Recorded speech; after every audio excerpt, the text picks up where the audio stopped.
Not disappoint in their home opener, crushing UTEP 42-17.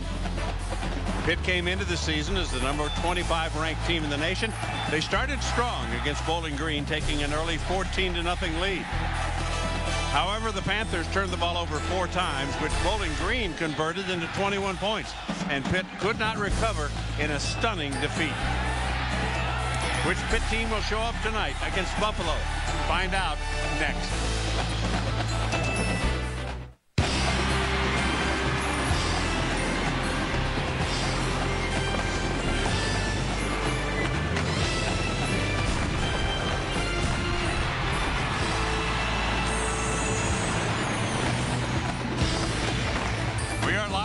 Field on the north side of Pittsburgh, Pennsylvania. Game number 2 for the Bulls of Buffalo and the Panthers of the University of Pittsburgh. Panthers are 0-1. Buffalo is 1-0. We expect an astounding game here tonight. I'm John Sanders along with Doug Graber. We are delighted to have you with us. Let's talk about Pitt. This is it's early in the year, Doug, but it's got to be almost a must-win situation. Well, that was a shocking defeat last week to Bowling Green, and there went the number 25 ranking, that's for sure. Didn't last very long. They also need to get LaShawn McCoy, who was terrific as a freshman, more involved in this offense. Well, they really do, and this is really probably the premier running back in the Big East Conference, the next great back at Pitt. He's got great size, 210 pounds. He can make you miss. He can run with power. He is really something special, and he has got to get out of the blocks tonight. He had almost 1,400 yards last year as a true freshman. And Bill Stoll is the quarterback, although a young quarterback in terms of game experience. Well, and that's exactly the issue. He's very, very young. This is really be his second full game as a starter. He did make some mistakes last week. He did some good things. He has to get a lot better tonight. Well, the Bulls of Buffalo did not make many mistakes against UTEP. Led by the player of the week in the MAC conference, Drew Willie was outstanding. Oh, he really was. And this is a big 6'4" quarterback that throws the long ball extremely well. He has gone 251 straight throws without an interception. He has been a great performer. They also had 2 running backs with over 100 yards, led by James Starks. James Starks is probably the premier running back in the Mid-American Conference. He had big numbers last year, and last week he averaged 6 yards a carry. So what's going to happen tonight? Let's get you set with our keys to the game. Let's start with the Bulls first. Well, certainly for Buffalo, I think no interceptions. Willie has got that streak of 251 throws. If they can keep that going, that's really to their advantage. They have to hold McCoy to 4.0 per rushing attempt. I think that's huge. They have been a very good team in the red zone. They've got to continue that. What about Pittsburgh? Their keys to the game tonight. Well, for Pitt, no fumbles. I mean, that was the key to the loss last week. They had 3 fumbles. They've got to hang on to the football. I think if they can break that streak of interceptions, of no interception for Willie, that would be huge. And they have to stop the long ball. They're very concerned with that, and you know what? They should be. Dave Wanstead said his team had a terrific week of practice. They are ready to bounce back from the loss, their first ever here at home against the MAC team. They've got another MAC team coming up. The opening kickoff from Pittsburgh is straight ahead.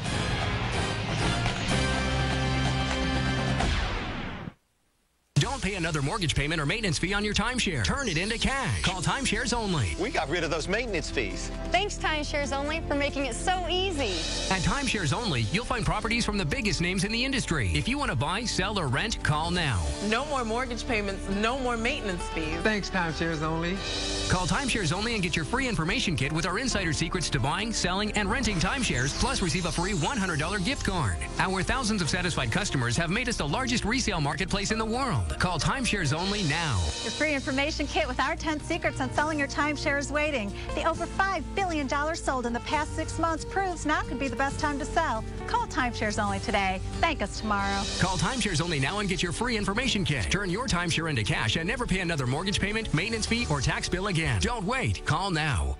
Call 800-314-0762. That's 800-314-0762. Call 800-314-0762 now. We are back and just about ready for the opening kickoff here at Heinz Field in Pittsburgh, Pennsylvania. Glad to have you with us as Buffalo takes on Pitt. Panthers trying to rebound. Buffalo will try to keep it going from a great week last week against UTEP. There is Turner Gill, the head coach of the Bulls. His third year, 8-17, but he is a guy, really, Doug, who started to turn it around at Buffalo. Well, he's done a fantastic job. Mid-American Coach of the Year. And, of course, here's Dave Wannstedt. He's had great recruiting classes. Started with a number 25 national ranking. That was a major setback last week.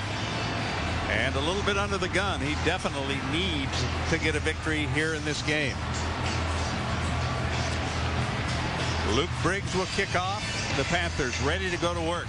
And as I said, Dave Wannstedt told both of us that this team had a very good week of work. And they are ready to go here tonight, trying to bounce back from their first ever loss at home against a MAC team. They have lost to MAC teams 3 times overall, but they had never lost a home game to a MAC team until last week. Crowd continues to file in on what has been a rather cloudy, overcast day in the city of Pittsburgh. The ball is teed up and ready to go, and so are we. That kick is going to go out of bounds. Naaman Roosevelt was the deep man, but Naaman could not get to it. Goes out of bounds. The penalty would go against Pitt. It'll be an illegal procedure call and give him good field position to start the game, Doug. It sure will. Ball we played on the 40-yard line. First down. Yeah, and that's a change in the rules this year. They've gone to the NFL rule, and now that ball goes all the way out to the 40-yard line. That is a very tough start. Drew Willie's numbers in his career, 31 touchdowns. He had 4 touchdowns in the game last week against UTEP. He will lead the offense, checking the plays. Probably scripted, wouldn't you think, Doug, to start a little bit? Oh, absolutely. There's Turner Gillen. He's, of course, the offensive coordinator as well. So he calls all the plays. As a former great quarterback at Nebraska, he knows how to do that. Well, they had some great years, didn't they, at Nebraska when he was there? He was a finalist for the Heisman Trophy. Little play action, rolling left, looking, dumps it off, pass complete, and knocked out of bounds. That was Jackson who made the catch. Number 21 picks it up. An 8-yard pickup. Let's take a look at the rest of the Buffalo offense. Starks, Charon, Roosevelt, Jackson, and Jesse Rack, along with Norrell, Bittner, Leza, Niedermeyer, who's probably their most veteran offensive lineman, and Andrew West. You know, in both of these teams huddle, which is kind of a unique deal in college football. Most teams have gone to the no huddle. Both of these teams huddle. 3 wideouts in this formation. Actually 4, because you've got a guy in the slot, and that's going to be a keeper straight ahead across midfield. Roosevelt will probably pick up a first down on the play. We'll check the spot. He needs to get across the 50. It is a first down. Let's set the defense for the Panthers of Pittsburgh. Sheard, Williams, Duncan, Romeus are the men up front. And pretty much a standard defense for both of these teams, Doug. You see a lot of people going to the stacked defense, but neither one of these teams. Chappelle, Thatcher, DeSicchio among the linebackers for Pitt, out of the shotgun, thrown right over the middle, complete, and caught that time by Roosevelt. Boy, Drew Willie, I'll tell you what, he shows as advertised. 6'4", 214 pounds is the quarterback. And take a look at this, very accurate on this quick little crossing route against the zone coverage. Boy, what an advantage to have a nice, big, tall quarterback looking over that line. McKillop, who led the nation in tackles per game last year, averaged over 12 a game. He made the hit there to stopping after a gain of 6. He had only 6 tackles last week, and there's a flag on the play. A play that's going to be close to a first down, but let's see what the call is. Starks with the carry. Guy who had good yardage last week, 179 yards. He has 4.5 speed. Picks up 3 on the play, but let's check the flag. I think there's an illegal procedure. Yep. Somebody was moving there at the start. That flag came out very, very early. Nick Define is our referee. It is a MAC crew for this game here in Pittsburgh. And I would think, Doug, that coming off the outstanding game that they had last week against UTEP, that this offense has to be pretty confident and pretty fired up. You know, illegal formation, 6 men on the line of scrimmage, 5-yard penalty, remains, second down. John, I wasn't shocked that they beat UTEP, but what was totally shocking is the way that they beat them, 42-17, and they really could have scored more. They really eased off on them. Second down and 9 following the penalty. Ball is on the Pitt side of the 50-yard line. Roosevelt in motion. Again, dumps it over the middle.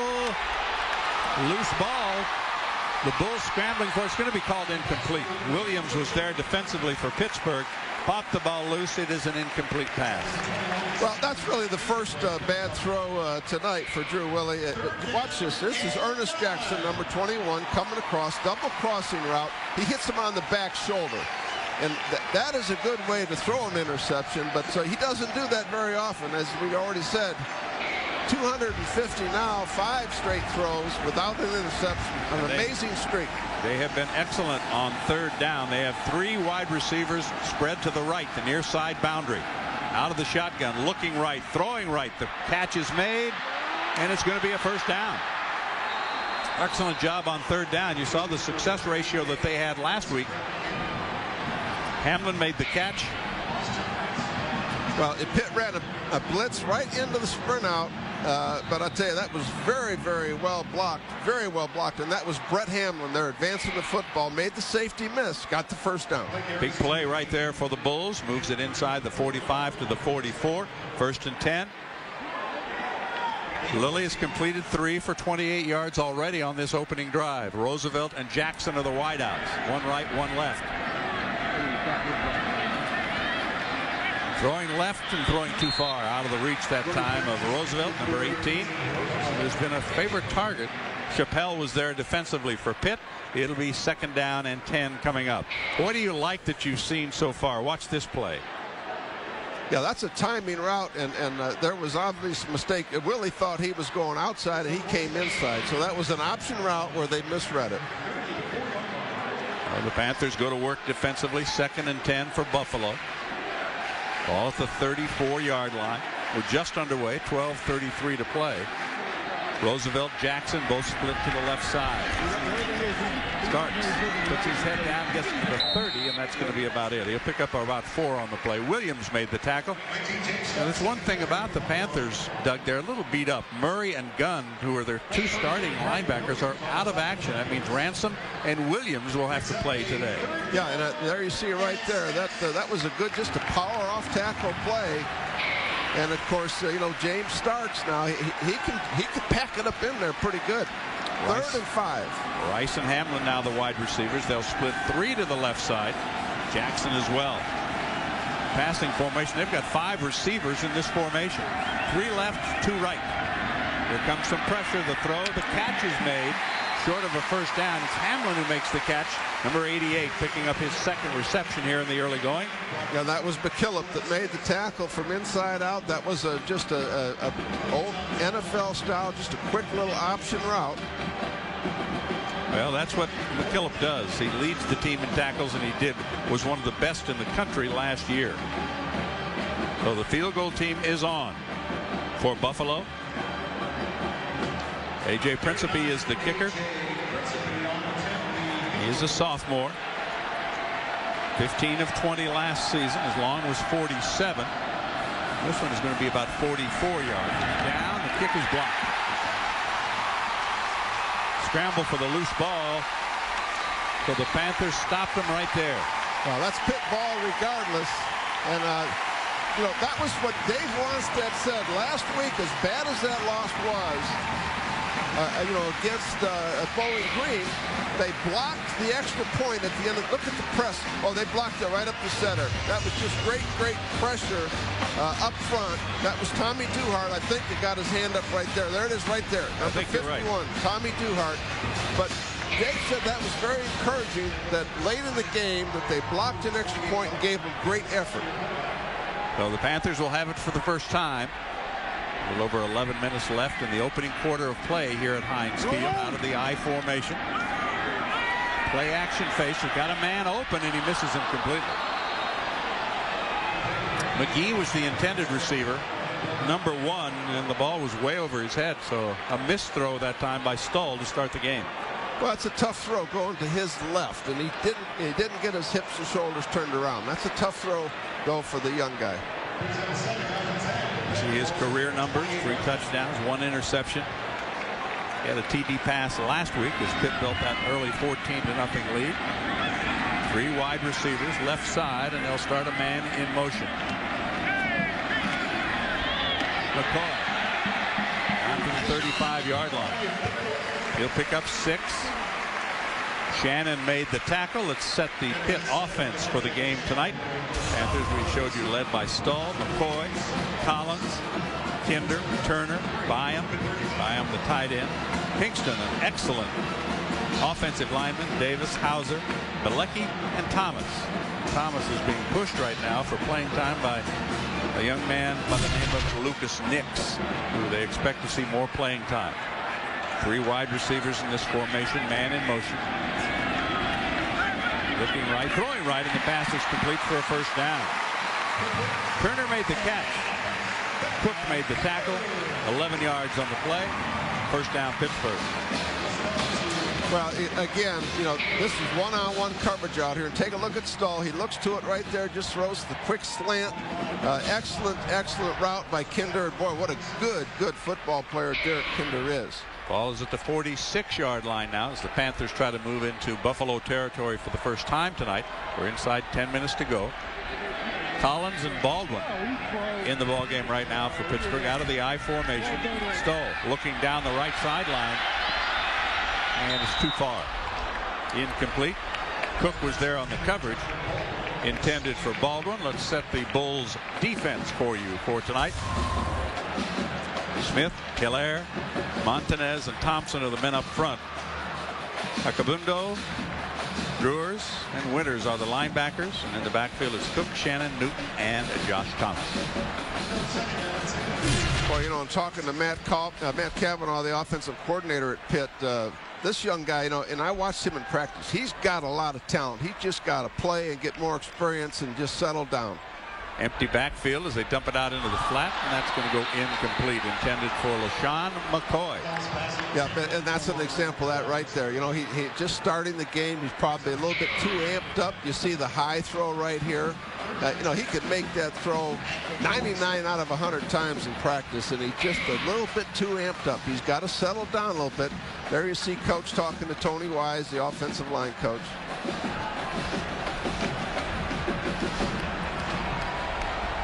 Last week, 6 of 16 on third down. Panthers had the ball a lot. They had their chances last week. They just could not get the job done. Out of the shotgun.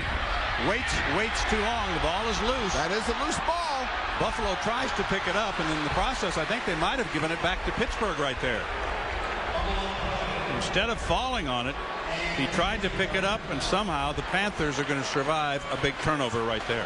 Well, Stoll was very, very lucky right here. Take a look at it because it's a full blitz. He's holding on to the football too long. And again, a little breakdown of protection, but still, he's got to recognize blitz and get rid of the football. Now, Pinkston recovered it. The sack was performed by 92. That's Robinson who got the sack. Previous play is under review. They're reviewing the previous play. Yeah, I don't think his arm was going forward at all. I think they had the call correct on the field. Let's see what the replay book says. But, you know, the quarterback, he has to recognize that. That was full blitz. He's got to get the football. He's got to have that clock in his head. Take a look. The question is going to be, did he throw the football and did it slip out of his hand? I still think you're right, Doug. I think that was probably a fumble. Yeah, I don't think this angle will tell us, was the arm going forward? Yeah, no, it was, but he held on to the ball. But you know what? He was not going to throw it. He held on to the football. He was in the act of bringing the ball back into his body. I think they had it right on the field. I think that's a fumble. But again, the Bulls tried to pick the ball up and run with it. And as a result, they do not have the football now. Of course, in last week, 3 fumbles last week. I mean, that was the difference in the game. Let's take a look at this angle. Yeah, he definitely pulled the ball back down. That's a fumble all the way. The play is still being reviewed. Bridus will do the punting. Naaman Roosevelt is deep. Of course, you see Bill Stoll on the phone with offensive coordinator Matt Cavanaugh, who calls the game from the press box. Of course, Matt Cavanaugh, former Great Pitt Panther, national championship as a quarterback here. Former, 12-year quarterback in the NFL, offensive coordinator in the NFL. Very, very experienced. It's got to be frustrating for him to see his young quarterback making these kinds of mistakes. Well, I'll tell you one thing, too, Doug. The columnists, the newspapers were really hard on Pittsburgh this week. I mean, they were all over them after that loss last week to Bowling Green. I know it's been a very, very, very tough week. After review, the play stands as called on the field. Fourth down. Nice job by the replay booth. It didn't take long at all, and that was a pretty obvious call. Yeah, to us it certainly was. Roosevelt will be the deep man on the punt return. Shaky start for Bill Stahl again. They have to get him going, and they have to get McCoy going. They're very fortunate that that was not a turnover on that play. Left-footed kicker, and that's a good one. Roosevelt will field it back at his 23-yard line. Gets across the 25 to the 26. And that's where the Bulls will have it when we come back. 8:53 remaining in the opening quarter. 43-yard punt, 4-yard return. No score in Pittsburgh. You're up. Nah, you go ahead. All right. Impressive. Where'd you learn that? Some fancy golf school? Hey, how'd you learn to do that? What are you, taking lessons? Come on, what's your secret? You got your own pro? Yep, got a bunch of them. The key to better golf is the best instruction, and Golf Digest is the only place you can learn from the game's hottest pros. Ernie Els, Phil Mickelson, Tiger Woods. Call today, and for just $14.97, you'll get 12 issues of Golf Digest with easy-to-follow techniques, equipment reviews, pocket tips, and much more. Subscribe now, and you'll get this DVD free. Renowned instructor Jim McLean demonstrates practice plans that will help improve your game. What do you mean you got a bunch of them? Here, order your own. Call now and order Golf Digest. 800-543-6200. That's 800-543-6200. Own a timeshare? Turn it into cash. No more mortgage payments. Thank you, Timeshares Only. At Timeshares Only, you'll find properties from the biggest names in the industry. If you want to buy, sell, or rent, call now. Call Timeshares Only and get your free information kit with our insider secrets to buying, selling, and renting timeshares, plus receive a free $100 gift card. The over $5 billion sold in the past 6 months proves now can be the best time to sell. Call 800-366-1637. That's 800-366-1637. At Barron's, we find investing opportunities that the crowd missed and give you investing ideas and insights that can help your portfolio grow. Subscribe now and you'll receive 8 weeks of Barron's plus Barron's Online with access to daily columns, market analysis, and tools like our Stock Screener and Market Lab, all for only $19.95. Call now. 800-334-6600. That's 800-334-6600 for Barron's. Tune in to SNY for Jets Postgame Live. In-depth analysis, player reaction, and expert opinion immediately after every Jets game. Jets Postgame Live, only on SNY. Get to New York sports here. SNY.TV, the latest info and great features with original content, exclusive interviews, game highlights, and the best insider info. SNY.TV, your online home of all things New York sports. Welcome back to the north side of Pittsburgh. No score between the Bulls and the Panthers. 8:53 remaining. Stakus and Duncan are in there right now on that defensive line for the Panthers of Dave Wanstadt. Still trying to get an offense going, Doug. They haven't been consistent in either game. Well, not at all, and that's not been a good start offensively at all for Stahl. Outside that time and pick up some yardage as Starks, and he will pick up about 5. Not bad. Thatcher and Berry teamed up on the tackle for Pittsburgh. Let's take a look at the blocking now. This is just a power play. It bounces outside. Nice block by the wideout. Nice block by the tight end. And I'll tell you, number 28, Thatcher, that's a good fill by the safety. The ball was on the safety. Safety had to make the play. Bray is in there now as the running back.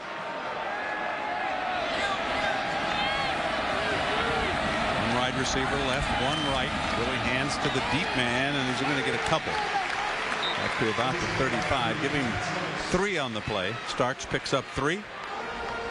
This is an impressive offensive team. It really is. I tell you what now.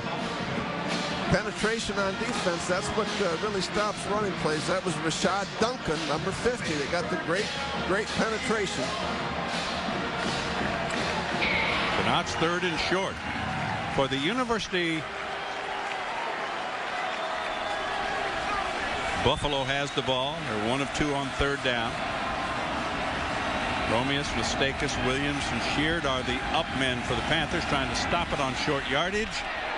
And it's going to be very close. Depends on the spot by the officials. That was Sharon, the fullback. He's only had 3 carries for 2 yards. Well, that's all he needed was 2 yards there. And he got it. He doubled his career rushing right there. Picks up the 1st down. The ball spotted at the 38-yard line of the University at Buffalo, as it is officially known.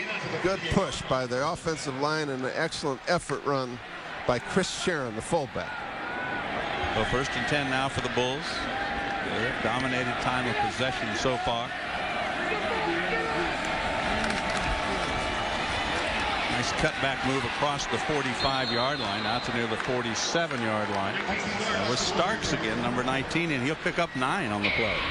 Well, this is a blitz from the wide side of the field, and Turner Gill really caught him in the right defense on that call. They ran away from the blitz. A nice cut right here by Starks. Boy, you can see how he's averaged 5.8 a carry last week. Sharon now is the fullback. Starks is the tailback. 6'2", 211 is James Starks. He had a terrific week. The only thing was that his quarterback, Willie, was a little better in throwing 4 touchdown passes. Starks for the 1st down has got it, and more. He'll fire his way near the 45 of Pitt. Pick up 9 on the play. Well, nice block by Sharon, the fullback. That was a great block by the 237-pound fullback, and that certainly is what sprung James Starks right there. McKillop and Thatcher made the tackle. Roosevelt and Hamlin are the wideouts in this formation. Starks 5 carries, 31 yards so far. Both wide receivers to the near side of the field. The near boundary on 1st and 10. Starks looking for room. Slipped just a little bit. He'll be ridden out of bounds inside the 40 at the 39 by Thatcher. But it looked like he really didn't have his footing when he took the football. No, he slipped a little bit right at the start. Take a look at it. Right there was just a little stutter slip right there. And again, Thatcher, the safety, had to come up and make the tackle. Not a good sign for the Pitt defense. You know, Doug, that can be embarrassing too. You're out there all by yourself and you fall down. He didn't fall down, but he came pretty close to it. Especially on this field. You can't say the turf monster got you. This is grass. True. Thermalus is in there. He had over 100 yards last week. Sharon is still the fullback. Rolling left, quick toss, 1st down. Passes complete that time to Jackson.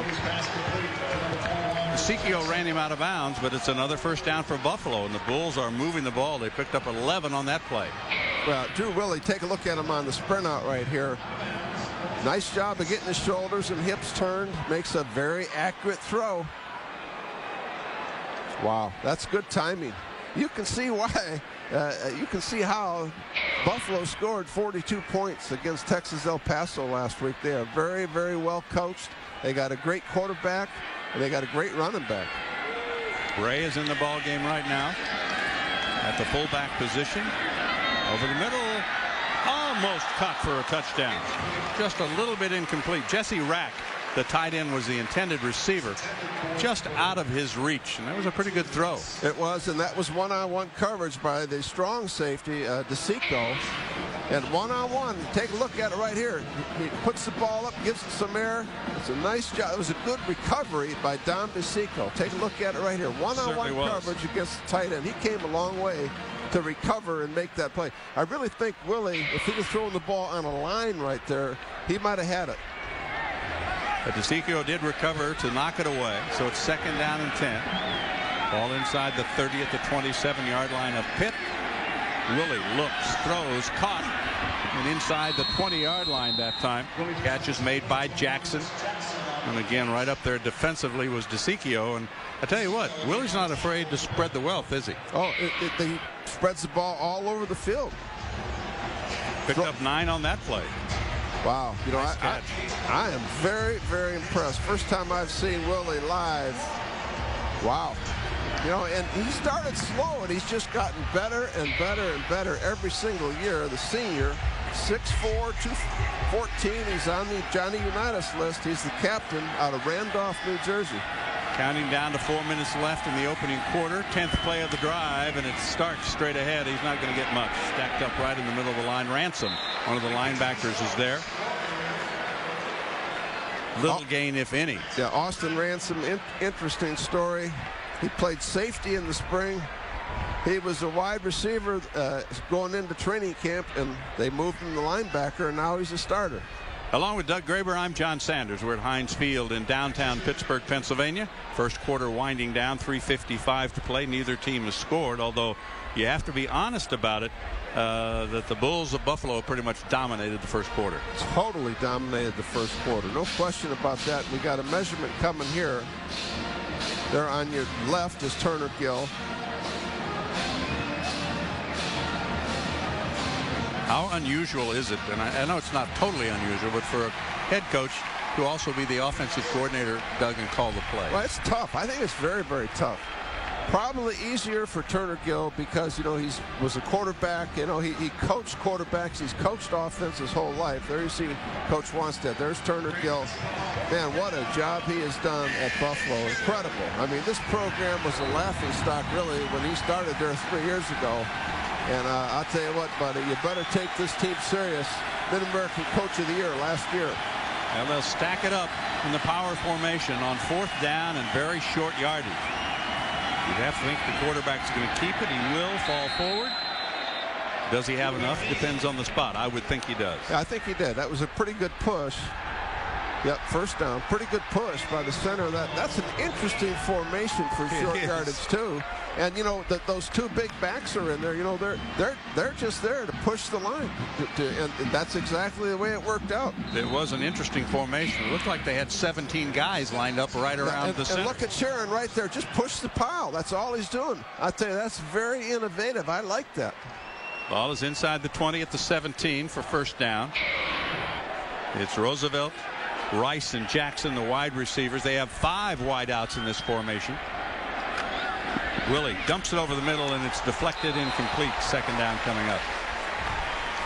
McKillop's right there.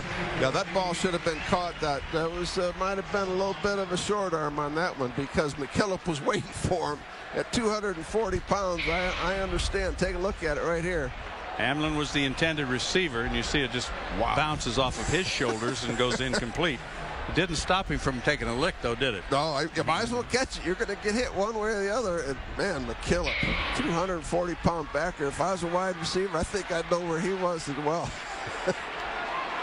In the red zone last week for Buffalo. 3 touchdowns in 4 possessions. There's a short pass to Starks inside. He'll spin his way down to the 10-yard line. Excuse me, it's Roosevelt. Duhart made the tackle. Roosevelt made the catch, number 18, 7-yard pickup, and the Bulls continue to move the football. Yeah, that's just that little wide receiver screen over the center. A lot of people call this the jailhouse break screen. Offensive line releases. Got about 5 yards on it. Remember now, this team has been very, very efficient in the red zone. Led the Mid-American Conference last year. Really, they were 3 for 3 last week in the red zone. 5 wideouts in this formation, empty backfield. Willie will take the snap. Panthers show blitz. Here they come. Dumps it out. First down. Not quite into the end zone. Hamlin made the catch. Fought his way down to the goal line. They'll pick up 9 on the play, and it'll be first down and goal for the Bulls. Boy, Willie is so poised. He saw the blitz coming. He got rid of the ball right away, right on time, accurate.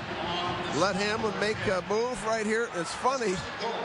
His feet and hips ended up in the end zone, but the ball did not. Good call by the officials. He spun him down just short of the goal line, so first and goal.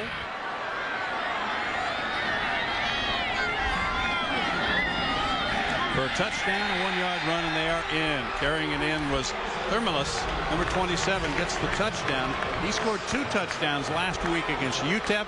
He gets his 3rd of the season here on the short run. And it is Buffalo striking first here in Pittsburgh. A dominating drive. They really controlled the ball.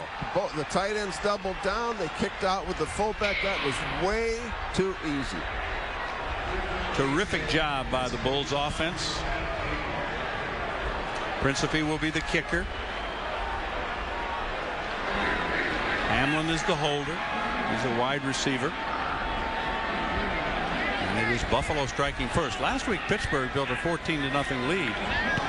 And he kicks that one right into the pile. Had no chance at all. So it will be 6-0. The Buffalo Bulls on top of the Pitt Panthers when we come back. We're at Heinz Field in downtown Pittsburgh, PA. The MAC Conference Bulls have the lead over the Big East Panthers.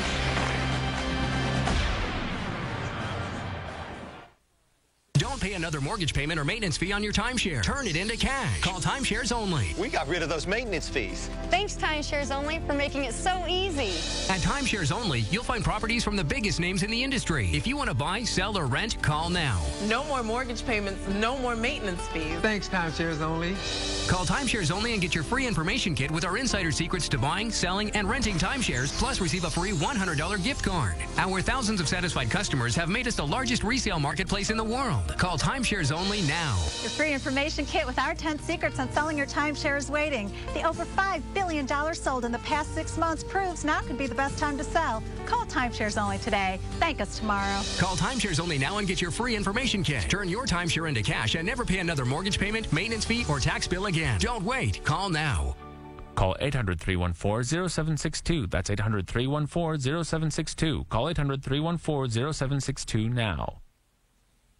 Time? Who has time? News 12 Long Island. It's there for me 24/7. I rely on it every day. Local traffic, local weather, local news. My brother was featured on News 12 and everybody in the neighborhood saw it. I want Long Island news from people who live right here on Long Island. There was a gas leak in my neighborhood. News 12 was all over it. Nobody else paid attention to that one. You just can't get this anywhere else. News 12 Long Island. Only on Cablevision, not on phone company TV or anywhere else. How was school?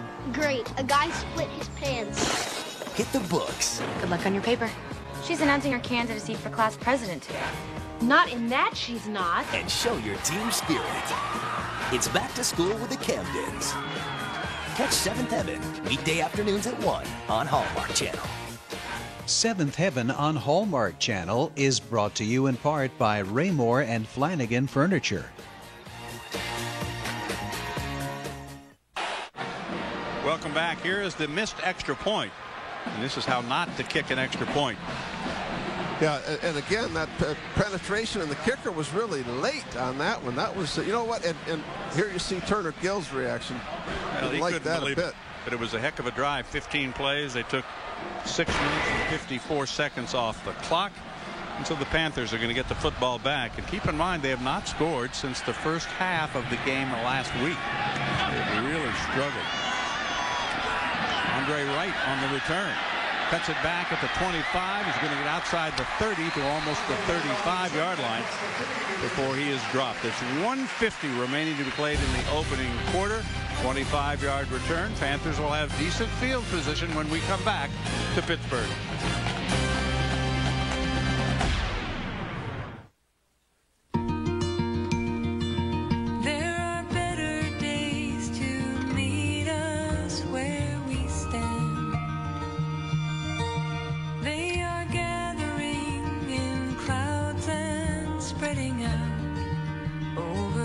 People who do the right thing, they call it being responsible.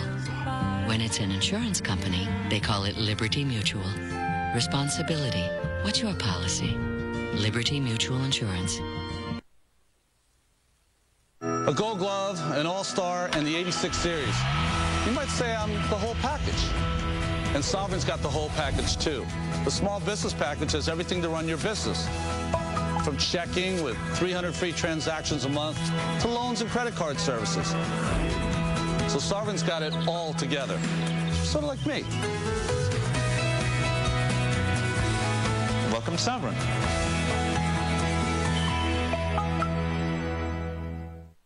Never before has the gecko been captured on film talking about RV insurance.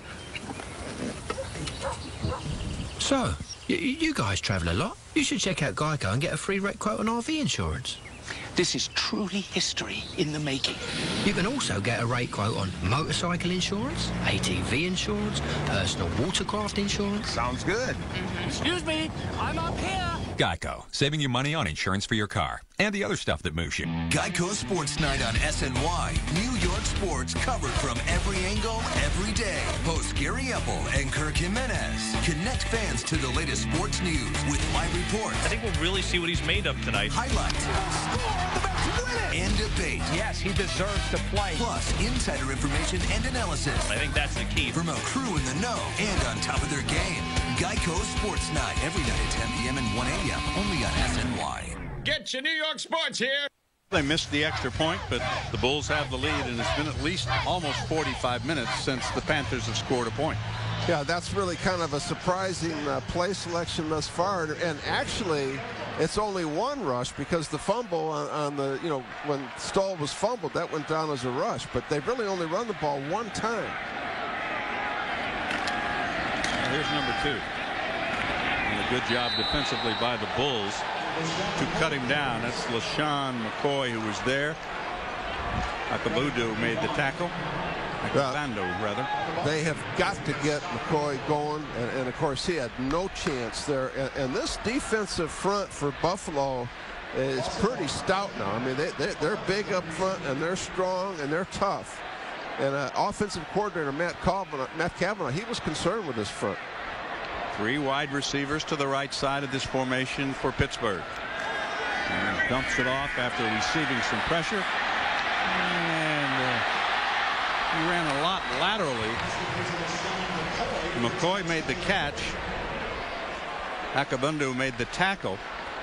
He ran farther laterally than he did downfield. Well, he did, and of course he can make people miss, and a great back like this has a lot of confidence in his ability to cut it back, but that pursuit's going to get him every time. Obviously, going north and south is the best way to move it down the field. Akabundu was the one who was pressuring quarterback Stoll on that play, and he just did get the pass off out of the backfield. Big third down for Stoll. Big third down. Blitz. He sets up the screen, and they had that one figured out, and a flag goes down. And again, it was a full blitz. They were man-to-man. They were in the right defense for a screen.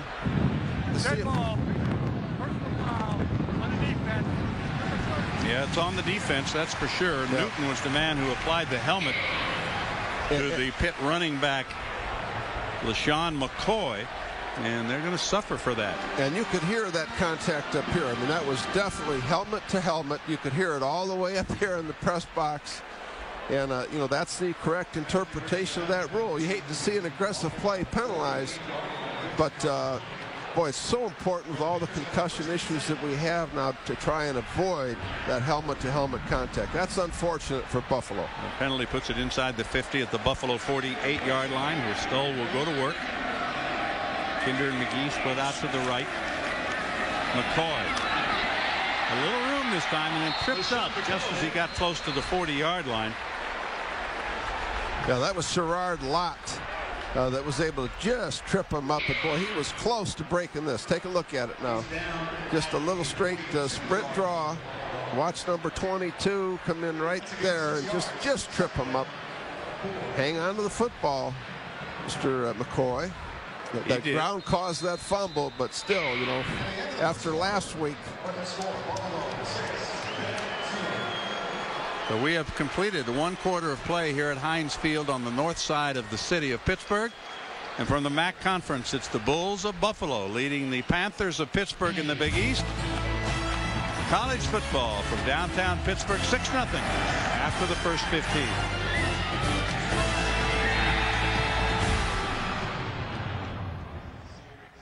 You're up. Nah, you go ahead. All right. Impressive. Where'd you learn that? Some fancy golf school? Hey, how'd you learn to do that? What are you, taking lessons? Come on, what's your secret? You got your own pro? Yep, got a bunch of them. The key to better golf is the best instruction, and Golf Digest is the only place you can learn from the game's hottest pros. Ernie Els, Phil Mickelson, Tiger Woods. Call today, and for just $14.97, you'll get 12 issues of Golf Digest with easy-to-follow techniques, equipment reviews, pocket tips, and much more. Subscribe now, and you'll get this DVD free. Renowned instructor Jim McLean demonstrates practice plans that will help improve your game. What do you mean you got a bunch of them? Here, order your own. Call now and order Golf Digest, 800-543-6200. That's 800-543-6200. Tired of getting last week's burnt mess on this week's dinner? Hi, Steve Harkey, Mr. Do-It-Yourself here. Does this charred mess look familiar? Why spend hundreds on a grill that you can never seem to keep clean? Well, this is Grill Daddy, the revolutionary new grill cleaning tool. The fastest, easiest way to keep your grill clean and your food-tasting backyard barbecue great. With one quick turn of the valve, the Grill Daddy releases a stream of water that steam cleans that cooked-on, charred-on mess away in seconds. And it sterilizes, too. Just preheat, brush, rinse, and sterilize. It's that easy.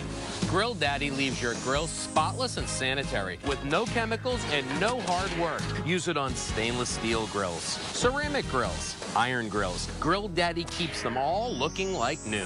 And no more black residue on your grilled food. The stainless steel brush heads are removable, replaceable, and dishwasher safe.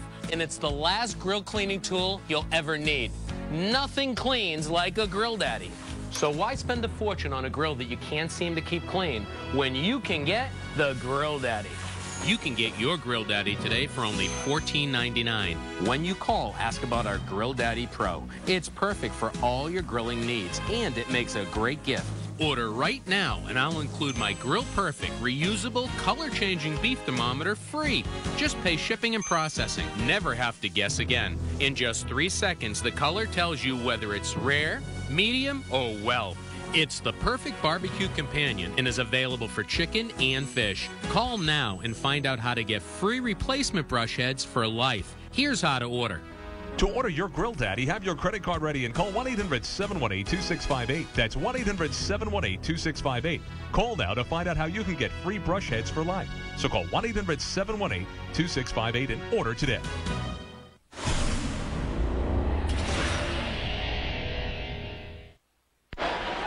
6-0 is our score, and as you might expect, the first quarter stats dominated by the Bulls of Buffalo. Look at that. 23 plays to 10. Had the ball for almost 11 minutes.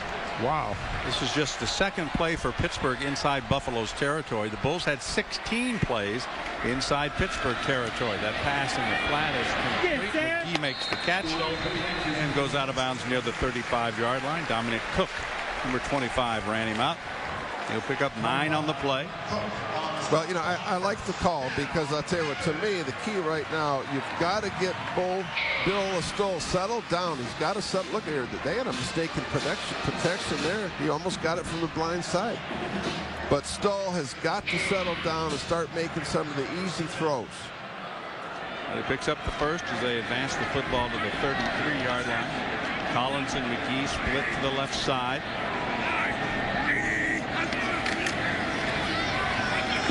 Play action fake, rolling out a Stoll. The pass is caught. Is he in bounds? That's the question. They say he was. Boy, Kinder did a great job of getting his feet down in bounds. He really showed his athleticism right here. Take a look at it. Let's see if he did get him in bounds. He stepped. Yeah, he's in bounds right there. That is a great job by Kinder. But, you know, I think they missed it because I thought he stepped out of bounds before the ball got there. And that would right there. That would have made that play not count had he stepped out of bounds and come back. And you know what? If this is being reviewed. It's under review. Yep, I bet this will come back. The question is, did that left foot get out of bounds before the ball got there? I thought it did. Watch from this angle as Stoll rolls. There's the pass. You can't see his feet in that angle. The Bulls thought it was out of bounds. You see what the replay officials decide. But, you know, unfortunately for Bill Stahl, he missed McGee. Number one was wide open coming across the field. That's really where the ball should have gone. Wide open coming across the field. He didn't see it.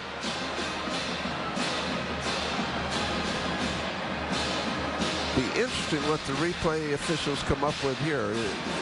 He definitely caught the football. He definitely had his feet in bounds.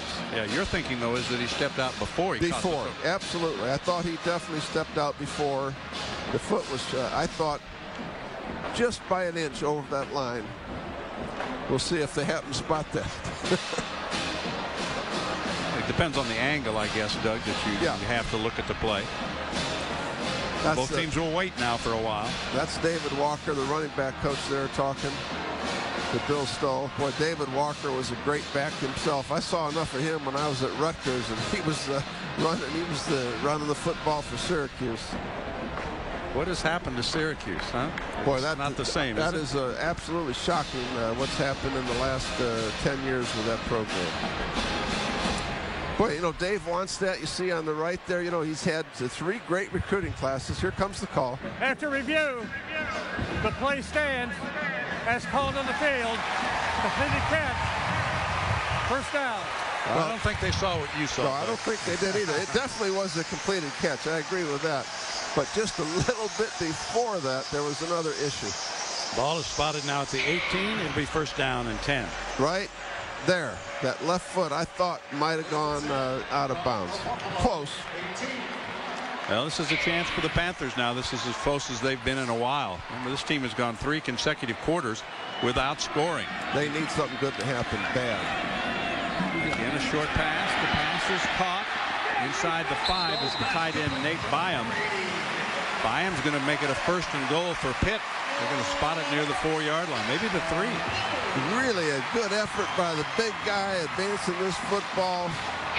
Very good effort. Take a look at this. Just a simple little 3-step read.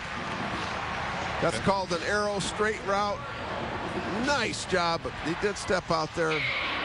Yeah, they got that was the correct spot. No question. Byam caught 5 last week for 52 yards. That is his first catch tonight.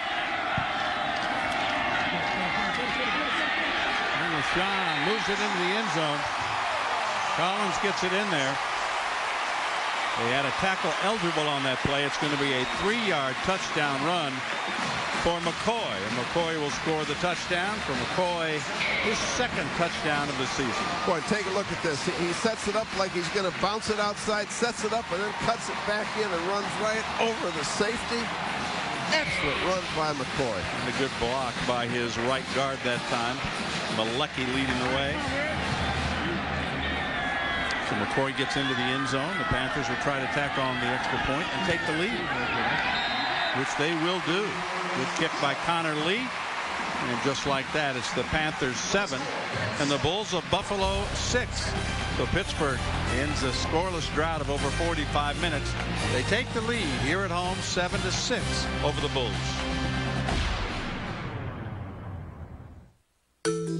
At Barron's, we find investing opportunities that the crowd missed and give you investing ideas and insights that can help your portfolio grow. Subscribe now and you'll receive 8 weeks of Barron's plus Barron's Online with access to daily columns, market analysis, and tools like our Stock Screener and Market Lab, all for only $19.95. Call now, 800-334-6600. That's 800-334-6600 for Barron's. SNY, the new TV home of the Big East, with more than 125 Big East football and basketball games. Exclusive coverage of Rutgers football and in-depth programming to keep you on top of your favorite Big East team. SNY, the new TV home of the Big East. Tune in to SNY for Jets Open Mic, presented by Motorola. Full coverage of Coach Mangini's press conference every Monday and Wednesday at 4:30 p.m. only on SNY. Get to New York sports here. Today, history is being made as we release the government-authorized Liberian legal tender September 11th commemorative. It's a $20 coin certificate. Its giant 3 1/8 inches by 7 3/8 inches size dwarfs every U.S. legal tender note currently in circulation, and it's actually struck in .999 pure silver leaf. Another historic first. This coin certificate displays a standard $20 denomination on one side, but on the other side, it's the first time ever that two separate numbers have been used to add up to the full $20 face value. It uses 9 and 11 to commemorate the 7th anniversary of the World Trade Center tragedy. The final issue price was to be set at $39, but now it can be yours for face value, just $20. Strict limit of 5 per caller, satisfaction guaranteed. Call now. To order, call 1-800-811-8303. That's 1-800-811-8303. Limit of 5 per caller at 1-800-811-8303. Order now. See the back pages in a whole new light as Chris Cotter. It isn't like great pictures are growing on trees. And Joe Beningo. Who's kidding who? Deliver the hottest New York sports topics on Daily News Live, presented by Citi. Weekdays at 5, only on SNY.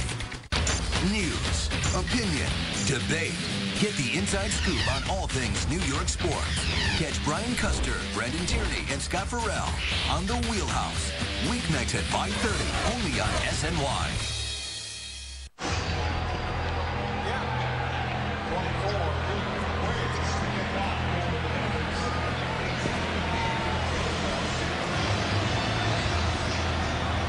We are back 7-6. The Panthers have taken the lead thanks to the extra points. 78 consecutive now for Lee. That is a school record. Handling the kickoff chores here will be number 24 for the Panthers, and deep of course is Roosevelt. Luke Briggs on the kickoff. Roosevelt at the 10. And down he goes at the 12-yard line.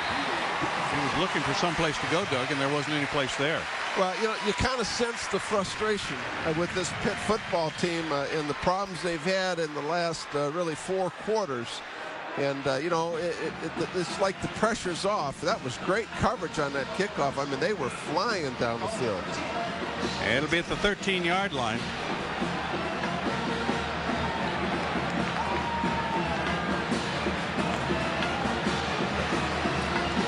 Well, let's see what the Bulls can do as they got themselves in a hole now. 1st down and 10. They really have dominated time of possession. The lone setback is Starks. Willie pumps, looks, and he's going to run. And he slides down outside the 15 at the 16-yard line. Picks up 3 yards on the play. Well, they went after Aaron Berry right there. The left corner, and watch, they run a little pump and go here and try to beat him deep, and he was right with it step for step. Nice job by Berry. And a good job that time by McKillop, who instead of drilling him when he was on the turf, decided to jump over him because he was already down. So it'll be 2nd down and 7. Clock moving.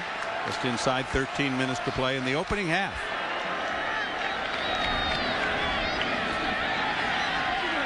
No place to go that time. McKillop is there to make the tackle on Starks, and there was simply no room. He's going to lose a yard, maybe 2. You know, you just take a look at it right here. You just kind of get the feeling, boy, what a great push up front. You just kind of get the feeling there was a lot of pressure on this team with the 25th national ranking, and then they kind of laid an egg last week. And now it's almost like the pressure's off and they're starting to play ball. Now, so far the Bulls are 3 of 5 on 3rd down, but this is a 3rd down and long. 3rd and about 8. Out of the shotgun. Willie fires it complete. And that's going to be enough for a 1st down. The catch was made by Rack, the tight end, number 82. He'll pick up 10 on the play, and that's enough for a 1st down. They continue to move the chains and certainly giving Willie Doug enough time to throw. Great protection, and Ransom had him man for man coming across the field, and he just wasn't up to the task. And that's the toughest route to cover man to man, of those crossing routes. It was Ransom first, then Thatcher to finish off the tackle. Clock continues to move. You see the play clock is down inside 10. Starks tries the left side, cuts it back. And he's spun down and still fighting his way across the 30. And look at this. Wow. That's going to be a 1st down. McCullough was the first to hit him, but they could not bring Starks down, and he moved the pile for a total of 14 yards and a first down. You know, that should have been about a 5-yard gain, Doug. Yep. It turned out to be 14. That's just a great effort by Starks. Made a spin move and just kept on a trucking. Keep those legs moving. Late flag that came in. Following the play, we have a dead ball. Personal foul on the offense, a 15-yard penalty. It'll be first down, 10 yards to go. Well, that's going to back up the Bulls after the play was over. Let's see if we can see the penalty right here. Take a look at here. Look at the spin move right there by Starks. Wow, good balance. Somebody came in late. Yeah, let's see if we can catch him right here. Just keep your eye on 79. He comes in here real late to the pile. 75. Yeah. He grabbed his back and threw him forwards. That was Niedermeyer. Probably their best offensive lineman. First down and 10, inside handoff. Dropped at the 25-yard line that time. Sheard made the tackle. Just a yard on the play. We're at Heinz Field on the north side of Pittsburgh. I'm John Sanders, along with Doug Graber. Starks now 10 carries, 51 yards. Remember, he had 179 yards last week. And we are still early in the second quarter. Roosevelt split wide right. Willie dumps it off. Catch is made. It's going to be well short of the first down, though. Again, it was Starks who made the catch, but not much there. Give him 3 on the play. Well, I'd say Willie has been very, very impressive. Watch him make a little jump throw here, right there. He knew that he had Starks on a late check down coming out. He is very, very accurate. You know, if any time you're not accurate, balls get tipped, they get intercepted. 4-6 tonight. Well, that's how you go that many passes, Doug, without an interception. Yep. He just doesn't throw interceptions. Third and long. Waits. Bumped by his own man, and down he goes at the 24-yard line. Nothing opened up that time. Barry and Sheard were in defensively for the Panthers, who are going to force a punt by Buffalo. Well, that time defensive coordinator Phil Bennett came with a 3-man rush and just had everybody covered down the field. No place to go. They stayed after him, and that actually ends up as a sack. That was behind the line of scrimmage. So this is the first punt by the Bulls. Barden will do the kicking. And you see back deep to receive for the Panthers is Aaron Barry, number 17. Pitt should have decent field position depending on what happens. Kind of a wobbly kick. He's going to run away from it and let it bounce, and it's going to take a Buffalo bounce. It's kicked inside the 25-yard line to the 23, a 49-yard punt. That's going to negate what we thought, Doug, would be pretty good field position for Pitt. Sure does. But the Panthers will have the ball with a 1-point lead. 8:50 remaining here in the opening half from Heinz Field in Pittsburgh. Panthers 7, Bulls 6.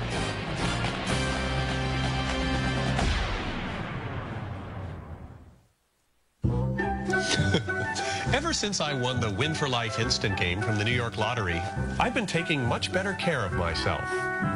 Hey, as long as I keep living, they'll keep paying. Right, Stan? Another million this year, sir. Better ingredients, better pizza, more choices.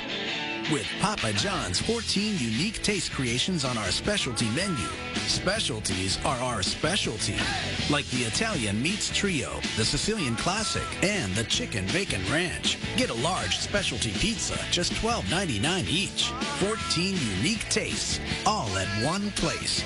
Call or click papajohns.com. Better ingredients, better pizza, Papa John's.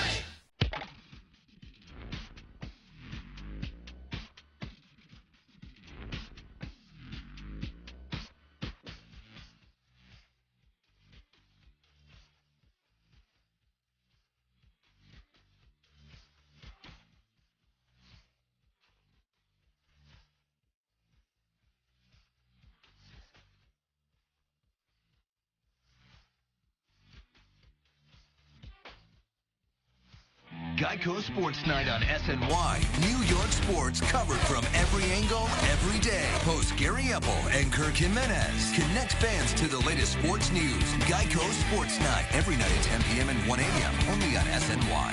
SNY, the new TV home of the Big East, with more than 125 Big East football and basketball games.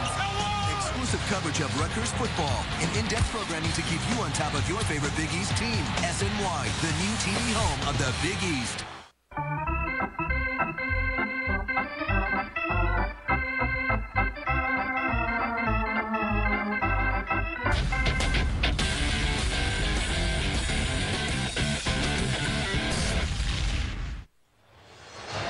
Pitt Panthers and the Buffalo Bulls matched up here with 8:50 to play here in the second quarter.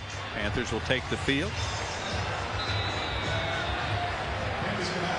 Stevens Howling now is in there as the lone setback for the Panthers, picking up for LaShawn McCoy. McCoy 5 carries, 19 yards. Play action, Skull sets, has plenty of time, throws to the far sideline, and the catch is made. Knocked out of bounds is Porter. Thomas got to him, but not before he picked up 14 yards. That is an NFL play right there. You know, that's a deep comeback off the play action. Take a look at it right here. And this is exactly what McCoy needed to do. Hopefully that'll get him going a little bit now. He made a nice throw down the field. Excellent timing. This guy, I watched him throw in practice. I mean, this guy he's got a lot of talent. He just needs to settle down and slow the game down a little bit. He has completed his last 4, including that one for 14 yards. Stevens Howling gets to the sideline.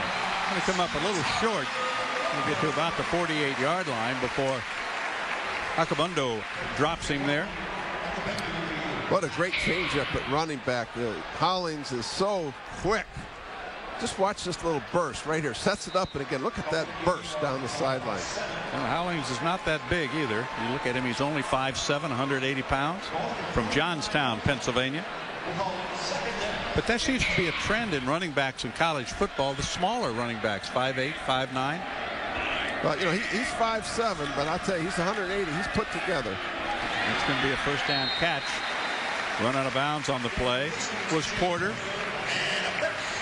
He'll pick up 3 yards, and that's enough for a Panther first down. And this offense now, Doug, is beginning to show a little rhythm and a little consistency. Just watching the body language of this whole football team on the sideline. When McCoy stuck it in the end zone, it was like the pressure was off, and now they're starting to play ball. I saw it on defense. I saw it on their kickoff coverage. Now you're seeing Stull starting to settle down at quarterback and make some really good throws. Well, you remember Wannstedt telling us in our meeting the other day that he thinks this is still a good football team. Just give them a little bit of time. That'll be another first down. Once again, it's Porter hit by Newton, but not before he picks up 14 more yards. And the Panthers, really, the offense beginning to take control of the game. Well, you know, take a look at it. Again, play action against the blitz. Nice job stepping up into the pocket, making a very accurate throw. The blitz was well picked up. There's the crossing routes. Those are the hard ones to cover. If he'd have hit him on the front shoulder, he might have had a chance to really go a bunch after that catch. He does get it down to the 34-yard line of Buffalo. With just over 7 minutes to play here in the opening half. Here comes the reverse. Good yardage again. Just short of the first down. Stevens Howling. LaRod Stevens Howling finally tackled by Devontae Shannon, but another good game. Boy, he's fun to watch in the open field. He really is. He's exciting. And when he made that cut, he really had a burst. Take a look at it right here. Watch it right here. He sees it right there, and there's the burst up the field. And a nice little cutback. Gets in close to a first down. It'll be second and short. Out of the I formation now. Collins, the fullback. And there's a quick out on the far side, and it's incomplete. It was intended for Turner, and he could not hang on. Well, that's not a good throw. That throw you have to put right on the front number, and he really forced the Turner to make a very difficult catch in the open field. Just a 3-step drop. Again, he's got to hit 99 out of 100 here. Not a good throw. Really no chance for Turner to make the catch on the play. Be third and short. McGee goes far left side. They'll work out of the I formation. Short yardage, maybe a running play right here. It is. Stevens Howling has a first down as he spins inside the 20 down to the 18-yard line. Where he runs into a group of Bulls. He'll pick up 6 and the first down as we wind down to 6 minutes remaining in this opening half of play. Take a look at it here now. This is just the power play. Wow, what a whole. And you know, this offensive line is very athletic. I was very impressed with them on tape. That was John Malecki that pulled the right guard. Pinkston, 77, the left tackle. I was very impressed with him. This is a pretty good offensive line. 2 receivers, both split to the left side. A little bit of a delay to Stevens Howling. He'll go down at the 20-yard line. Akabundu made the tackle. Nothing there. Akabundu's an interesting guy. He's a transfer out of Iowa Wesleyan, a walk-on. And, you know, Turner Gill being a, take a look at Akabundu make the play right here. And, of course, you know, Turner Gill being a Nebraska guy, that famous walk-on program. And Jimmy Williams, their defensive coordinator, was a walk-on who became a first-round draft choice. They have walk-ons all over the place. They really do. Brought that Nebraska tradition with them. 2nd and 13. Stevens Howling runs into his own man trying to set a block out in front of him. He'll get those 3 yards back, and that's about it. You know, Hollings might be little, but I'll tell you what, you could hear that pop all the way up here in the press box. He ran into his own guy. I think it was Joe Thomas, the right tackle. But that was a collision. Well, Stoll will check his plays. It's 3rd down and about 10. Plenty of fans in the stands tonight at Heinz Field. This will be the side of the Steelers game tomorrow. We'll have to get to work right after the game and turn this around for the Pittsburgh Steelers. Stevens Howling in motion. Stoll, some pressure. 15, 10. Puts his head down, and he's got a first down. Tackled by Cook, but not before he picks up 11 yards, and it'll make it a 1st and goal for Pitt. Now, Stoll, you see that when he got up from that now? That's something positive, and it's his first shot. I really think it's important a lot of times for a young quarterback to get hit like this and give a hit like this. I think that's really important. Now, he just kind of get him going, get him in the game. Nice scramble. Look at well covered, man-to-man coverage. Again, another blitz. Jimmy Williams, the defensive coordinator, is bringing the heat. Yeah, 12 plays in the 2nd quarter, 11 on this drive for Pittsburgh, and Stevens Howling was tripped up before he could get back to the line of scrimmage. You're going to lose probably a yard on the play. Yeah, the center, Rob Hauser, he just had a little bit of penetration there, and Stevens Howling wasn't able to see. Look at it right there. See the center. That was a negative play for him. Isn't it funny how many times you can actually get tackled by your own teammate? Oh, absolutely. That was Anel Montanez, the defensive tackle, that got a good push on the center that time. Here comes the blitz, but it's going to be called back on a flag. And we're sending just about everybody on that play. Pittsburgh. It's going to be a timeout for Pitt. Panthers will take their first timeout with 3:30 remaining here in the opening half of play. It's game number 2 for Buffalo, game number 2 for Pitt. Bulls are trying for their 2nd victory of the season. Panthers trying to win for the first time under the direction of Dave Wanstead. It's going to be just a 30-second timeout. And Dave, as you mentioned, Dave is now, these are his kids basically now. Well, they really are. He's got 3 great recruiting classes in a row. And talking to him yesterday, here's what he said. If I'm going to get this program going, I've got to, number 1, get a bunch of great defensive linemen in here. Check. He feels like he has them. Number 2, I got to get the running back position set. Check. He's got them. Between McCoy and Stevens Hollings, he's got 2 good ones. The quarterback position, number 3, we're not there yet. But, you know, this young guy, Stull, has a lot of talent. This is really going to help him tonight if he has a big night. You know, you look at the depth chart, and any team that lists 4 quarterbacks on its depth chart, you know there's a little bit of a question mark there. There's a big problem because, you know what, as a coach, you'd like to have, this is my guy. Right. If he gets, it's, you know, he's not the guy yet. And he's got the talent to be the guy, but he hasn't done it consistently so far. And, of course, let's be honest, this is really only his 3rd game as a starter. Hurt in the opening game, broke his thumb last year in the opener, and was done for the year. And this one's going to be called back. Wow. Well, the last one was a timeout. This is a flag. Let's see what the call is. False start. Number 81 offense. Yep, somebody got in a hurry there. That was Kinder. Remains second down. Boy, you just hate that as a coach, and Dave Wannstedt is not going to like that when you come off of a timeout and get out, and then you make a mistake. Not good.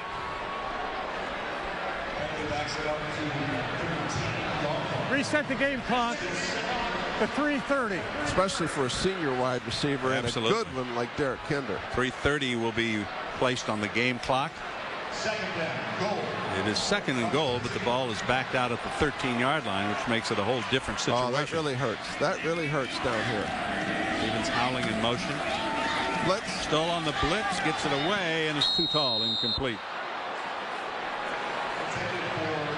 That was Devontae Shannon, the safety that came on a safety blitz. They didn't pick it up. He was right in the face of Bill Stoll. Take a look. Watch number 7 come right there.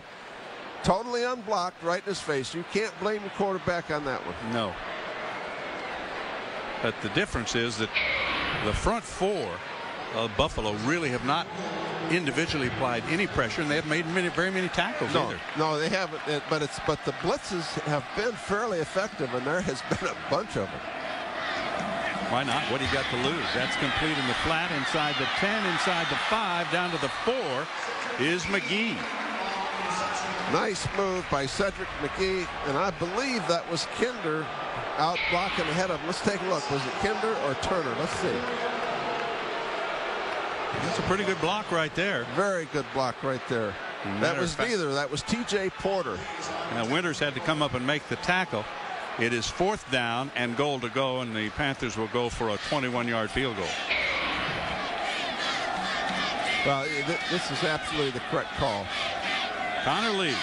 Some of the fans didn't like it, but you got to do this. And he will boot it through. The Panthers will add to their lead. It's 10-6. Pittsburgh on top. It was a long drive for Pitt. Unfortunately for them, it reached only 3 instead of 6 or 7, but nonetheless, they add to their lead. The Panthers on top at home against Buffalo. Want to get strong? Want to get lean? Want to get ripped? Well, now you can with Iron Gym, the multifunction training system that raises the bar on upper body exercise. Iron Gym turns any door into your own personal gym in just seconds. Its unique design wraps around your door frame and uses leverage, so there's no screws and no damage to your door. Start off with shoulder shredding, bicep burning chin-ups and pull-ups to develop and strengthen your shoulders, arms, back, and lats. And with 3 different grip positions: narrow grip, wide grip, and neutral. You can switch up your routine and keep challenging your muscles. But we're not finished there. Take it to the floor for deep push-ups for a greater range of motion and no strain on your wrists. And it's a sturdy base for tricep dips. Then finish your workout at the base of your door with gut-busting crunches for rock-hard abs and obliques. Iron Gym is the way to get in serious shape fast. In just minutes a day, you'll build lean muscle and get ripped. With Iron Gym, you can do pull-ups, chin-ups, push-ups, dips, and crunches. Every exercise you need to build a powerful upper body, and you'll see real results in just 30 days. Guaranteed. Order Iron Gym today for just 2 payments of $29.99. As a bonus, you'll also get these hanging ab straps for a more explosive abdominal workout. But call right now and we'll cut the price in half. That's right, you'll get Iron Gym with the hanging ab straps for just 1 payment of $29.99. Take the Iron Gym Challenge. Use it for 30 days, and if you don't see real results, return it for a full refund. But you've got to call now. Call 1-800-361-9229 to order the Iron Gym for only $29.99 and get ripped with the Iron Gym Challenge. That's 1-800-361-9229. Call now.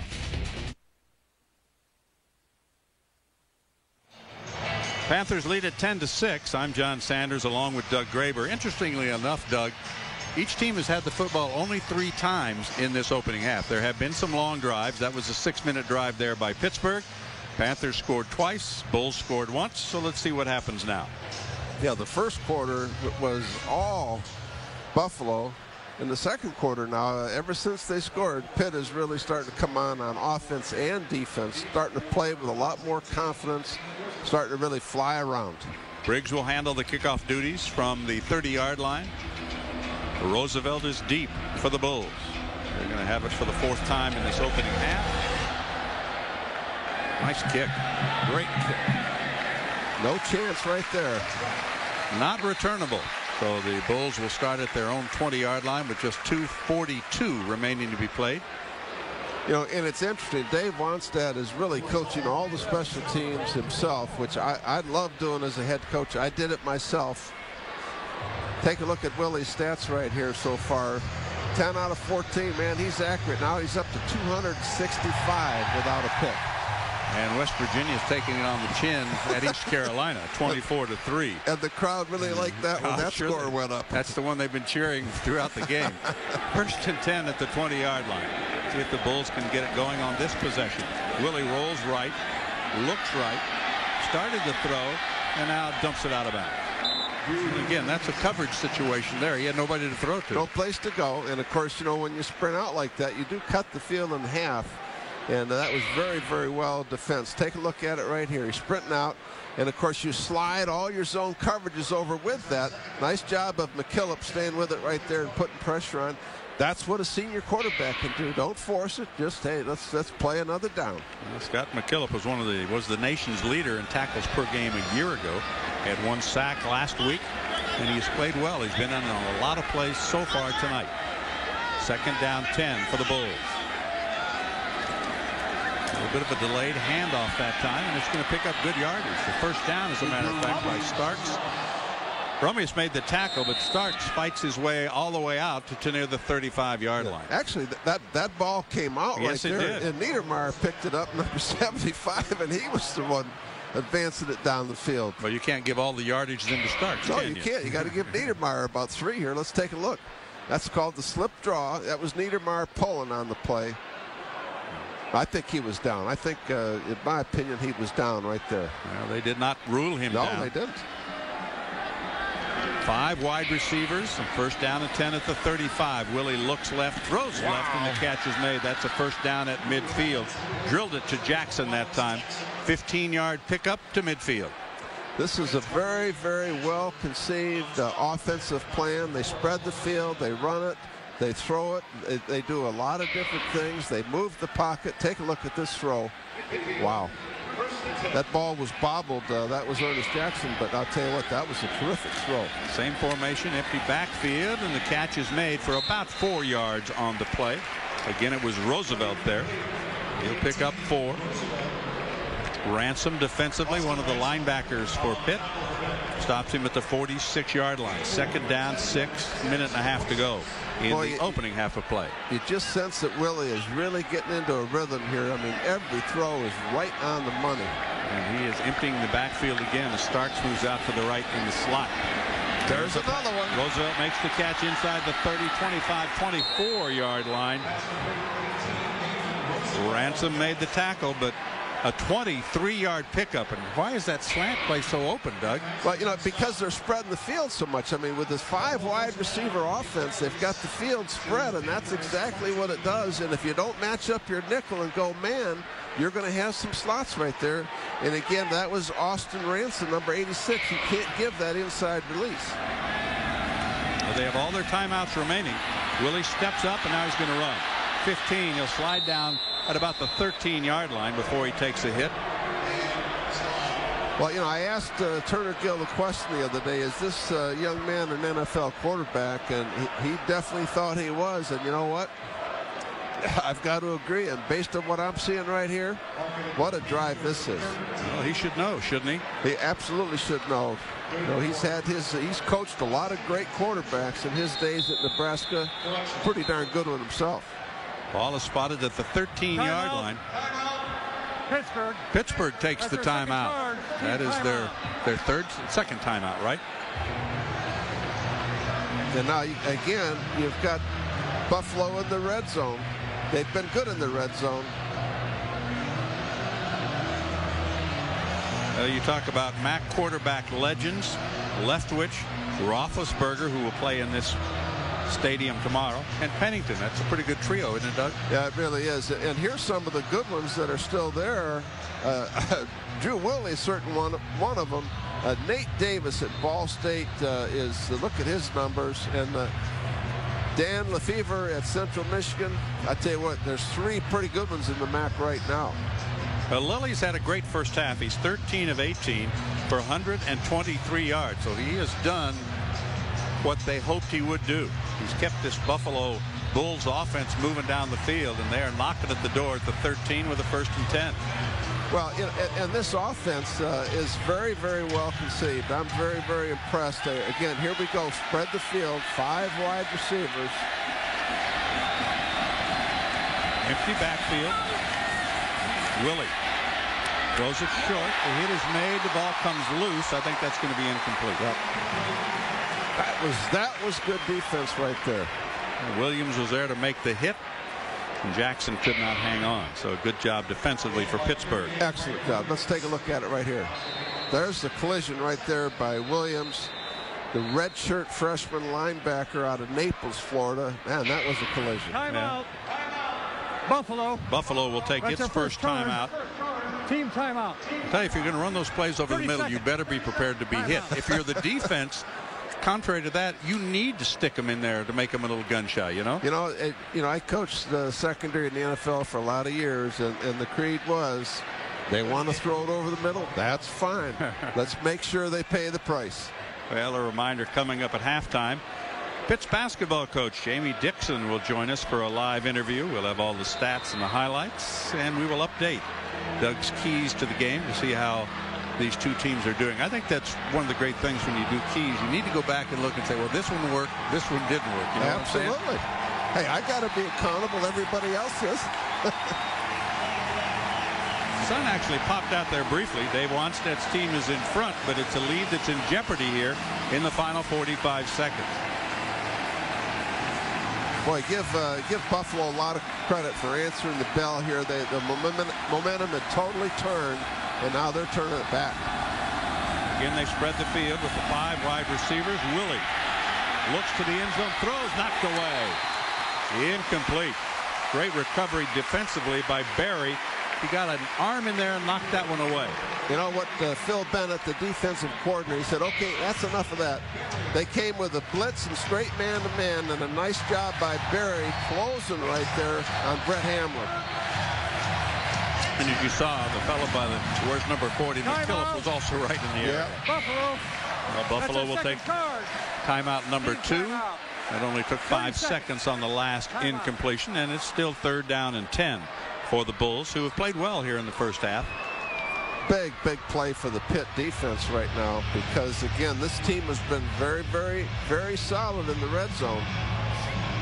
Now they've shown that spread formation, and of course with Gill there calling the plays, this is an offense that proved last week that they're ready to play with about anybody.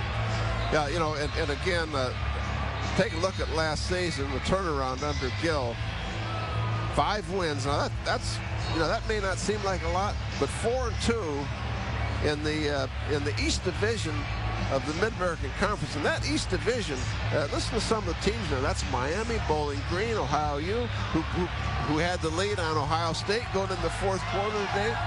That's an excellent division in the Mid-American Conference. I'll tell you what, I coached 6 years in that league when I was a young football coach. It'll never change. It's a great league, and it'll surprise you how good they are. Well, they changed their formation now. Starks is the lone running back. Motion man is Roosevelt. Fake to Starks. Now they'll dump it short. That's knocked away. So excellent defensive stand by Pittsburgh. Duncan got a piece of that ball. Makes it incomplete. It will be 4th down. Well, that was the middle screen, and Rashad Duncan, boy, did he read that. He was all over it. Take a look at it right here. See, he feels it right there, and there he goes. What a great job by Rashad Duncan out of Belglade, Florida. Well, he was actually there a little too soon, wasn't he? Well, hey, he's a defensive lineman. We don't expect him to have great coverage. For the kick. Delay the game. Buffalo. little 5-yard penalty. Well, they'll back them up 5. Remember the new rule about the 40-second clock, even after an incompletion. When the referee says, okay, let's go, it's 40 seconds, and that's it. Dave Wannstedt mentioned that. That's a problem now. Is in college football, not getting your plays off, but getting your field goal. They're just not used to having to do it that fast. Remember, Principe had a kick thrown right back in his face early. That really, really bothers and gets into a lot of kickers' heads. It'll be a 35-yard attempt. It is up, it is long enough, and it is good. So the Bulls call it 36 yards, and Principe knocks it through.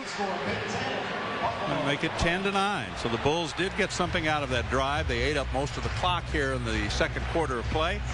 And to Turner Gill's delight, they at least get 3. You got to get something, right? Oh, you have to, and that was absolutely the right call. And I thought the key thing on that series was when they were going with the 5 wide receiver offense, and Phil Bennett blitzed it finally and played man-to-man. Then you saw Buffalo got out of it right away. Changed a little bit. Yes, 10 plays, 62 yards. They took 2 minutes and 10 seconds off the clock. And the Panthers, with about a half a minute to go, will have one more chance here in the opening half of play.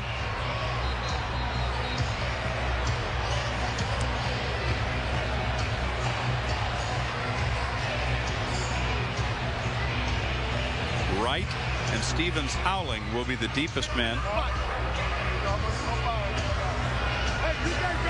A.J. Principe will do the kicking.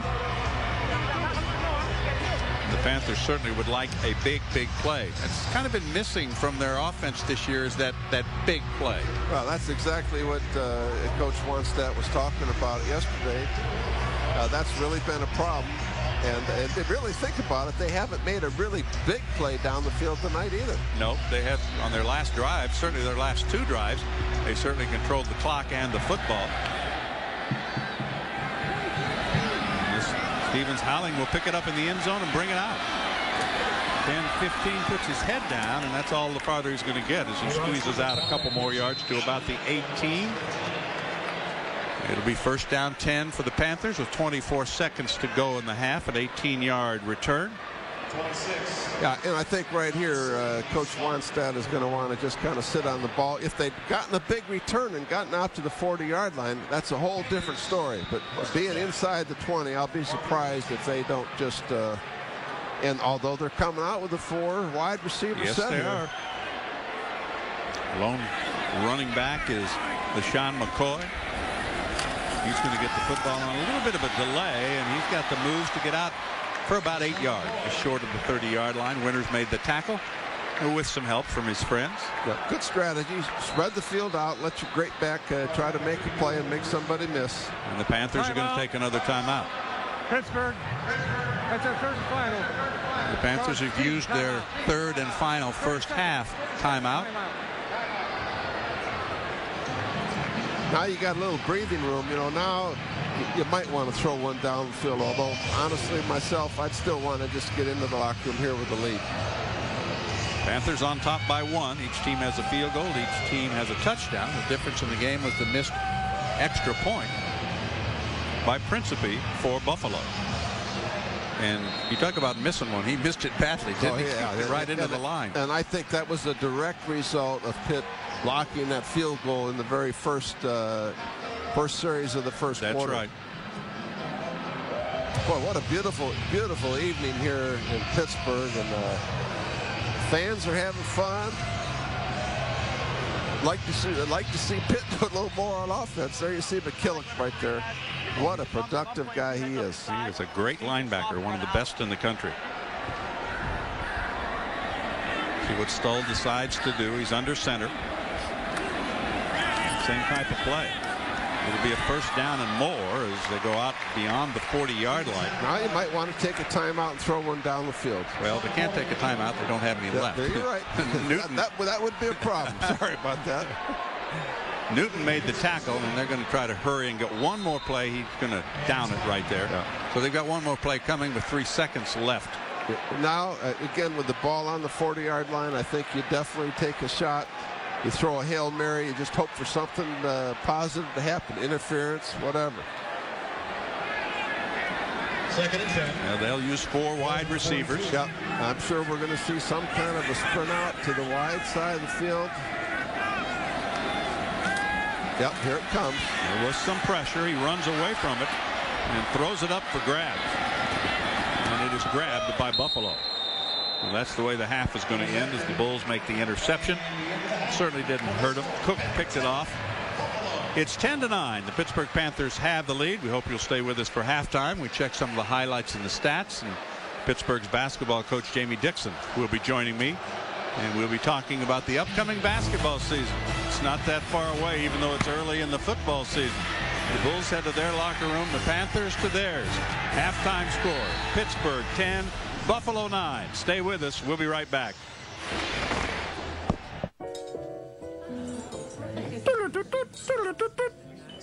Oh, honey, it's Gorman. Bottom of the 9th, Gorman down to his last strike. He had a pitch. He's having problems at work again. Runners will be going. Here's the pitch. Strike 3. Game over. Watch and control your home TV with Slingbox anywhere you can get an internet or cellular connection. You should have traded that guy a long time ago. Fired. Fired. Slingbox. Yeah! Put the gun down! Good cop. Give up the wallet, man. Scared the hell out of me. Imagine that. Bad neighbor.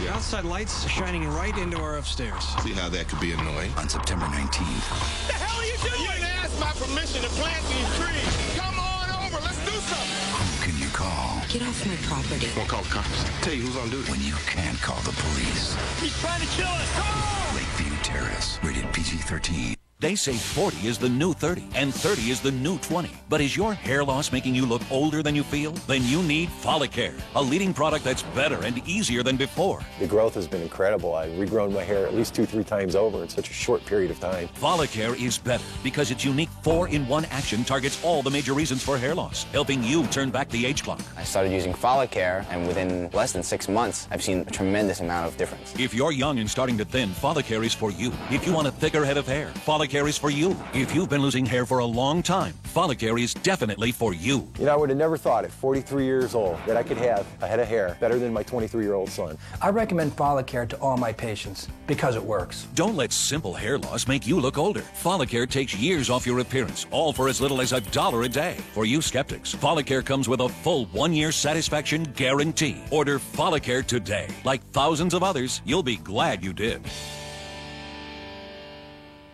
Tune in to SNY for Jets Postgame Live. In-depth analysis, player reaction, and expert opinion immediately after every Jets game.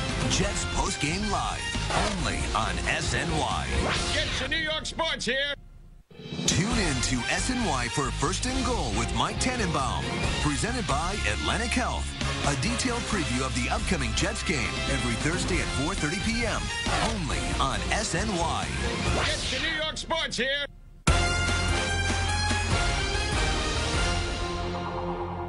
We're back to the north side of Pittsburgh, where the Panthers lead the Bulls by a score of 10-9. And we have some special guests up here in the booth. One's name is Jack. The other name is Jamie. Jamie, of course, is the head coach of the University of Pittsburgh. Nice of you to bring your son, get him out of the house, and watch a football game, huh? Yeah, it's great. It's great to get the family out here and enjoy the game. And good first half for us, a good start for us. Let's talk about your basketball team just a little bit. I know you must be disappointed that you're not going back to Madison Square Garden because you guys play great when you get in the Garden. Yeah, we've been good there, and obviously, and we try to play there as often as we can. This year it didn't work out, but we've got 2 games in Newark. We'll have 2 other games in New Jersey, so we got back as close as we could. 4 games in New Jersey, and we've got plenty of good opponents on the schedule. Well, you look at some of the action from last year. I want to talk about your point guard situation. Is he going to be healthy to start the season? Well, we think he is. I mean, he got the cast off 2 days ago, and Levance will be working out in about another week as far as conditioning and trying to strengthen it up. So we think he's going to be ready for practice. That's October 17th, and he'll be ready by season time. We're talking about Levance Fields, and he has done a terrific job for the Pittsburgh Panthers. Is that the same type of injury that knocked him out last year? Yeah, but it's not as severe, and I think we're going to have him time. But we gave him time off after the season was over, and he took about 2 months off where he didn't play. Played for a couple months, felt fine, and then there was some slight soreness earnest in August, and he played in the Steve Nash camp. He played with our guys all summer long, but decided we could have done either way, but he decided he wanted to get the surgery or let it rest, and he went with the surgery. So I think it's we feel very, very good about where he's at right now, and he's going to be back by ready for season. Talk about some of your new players. What are the new faces we're going to see this year? We had 4 freshmen, really good freshmen. They had a great summer, both on the floor, in the classroom. All 4 got 4.0s in the summer, so they did very well in that regard. Good kids, working hard. Ashton Gibbs, Trayvon Woodall, 2 guards from New Jersey. And then we've got Dwight Miller, who's from the Bahamas originally, was down in Houston for high school. He's a 6'8" kid, very physical, plays very hard. And then Nasir Robinson, 6'5" kid from Philadelphia. The interesting thing about those 4 kids, they all won state championships, and then their junior year, between the 4 of them, they only lost 3 games between the 4 of them, so they're winners. And you've got the big local boy inside to anchor that offense, right? Well, there's no question. He's a presence on and off the floor. He's just a great kid. We're fortunate to have him, and I think Pittsburgh's proud of DeJuan Blair. He's just a great kid. He's got a great smile, and he loves to play. You know, that's the one thing, watching him play, I don't think anybody has more fun on the court than he does. He enjoys all of it, doesn't he? He loves to play. Our guys were playing this morning before the game. They'll play tomorrow morning as well. Our guys love to play, and he's one of them, and he shows it a little bit more with that smile. It's pretty evident, but we like guys that love to play basketball, and that's what we got again. They'll play late at night, early in the morning, but that's why they keep getting better. Your dad brought you to the game tonight. Does he let you go to basketball practice too? Yeah. How do you like that? I really like it a lot. Are you going to be a basketball player? Yeah. You don't sound too sure of that. What if you had to play for your dad? What would that be like? That would be like, I would like win a game for him and stuff. He had a soccer game today. Jack, thanks for joining us. Jamie, thanks for joining us. Okay. Who do you look for as the top teams to beat this year in the Big East? Connecticut, Louisville, they got the most experience coming back. I think Providence could be a surprise team with all the 5 starters, plus their point guard returning, who was out last year. But I'm telling you, if it's not the best conference, maybe in the history. I mean, when you talk about the number of teams, history of college basketball, I mean, you're talking about 10 probably possible NCAA tournament teams. Wow. Good luck. Thanks, Sean. We'll see you, obviously. Thanks, Jack, for joining us, and we thank you for sticking with us at halftime. We've got more to come. We'll take a look at some of our highlights and stats. Panthers lead at intermission 10-9 over the Bulls of Buffalo.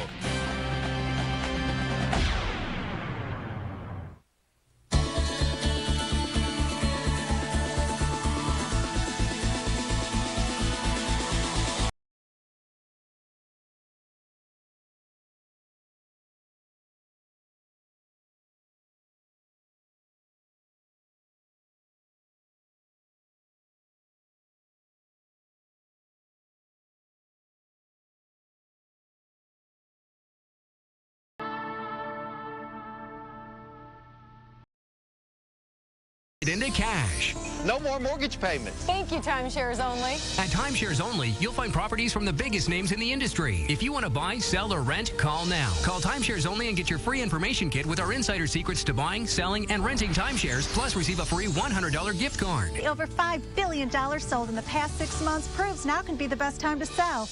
Call 800-366-1637. That's 800-366-1637. Attention men with thinning hair. Salon expert Giuseppe Franco recommends Proceed for his Beverly Hills celebrities. Just listen to what he says about Proceed. Well, first, it's the only product I've ever seen that works on thinning hair just by using it once every 90 days. It's not a daily regimen or twice daily regimen. Who has the time for that nonsense? Just use Proceed every 90 days and it works. When I go like this with my hand, it feels like I have a full head of hair back there. Like, I really notice some tremendous difference. My hair is thicker, fuller, and you don't notice the thinning spots. He ran his hand through my hair, and, he looked at the top, and he's like, it works. It works. I don't own the company. Now, I don't know anything about it. I just know that this is the greatest product ever for the appearance of your thinning hair. Look, stop hiding your hair underneath these caps. Stop denying that your hair looks bad, and do something about it. You can be on the road to fuller, thicker hair right now by getting on a Proceed program. Hey, I'm Giuseppe Franco, I'm not putting my name on the line for something that doesn't work. Now you can try Proceed absolutely risk-free. The exact product selling at Giuseppe Franco's of Beverly Hills for $450 for just $19.95. Plus, if you order today, Proceed will also include its volumizing shampoo and conditioner absolutely free. Proceed. We're the one. Just one application every 90 days. Operators are standing by, so have your credit card ready to order right now.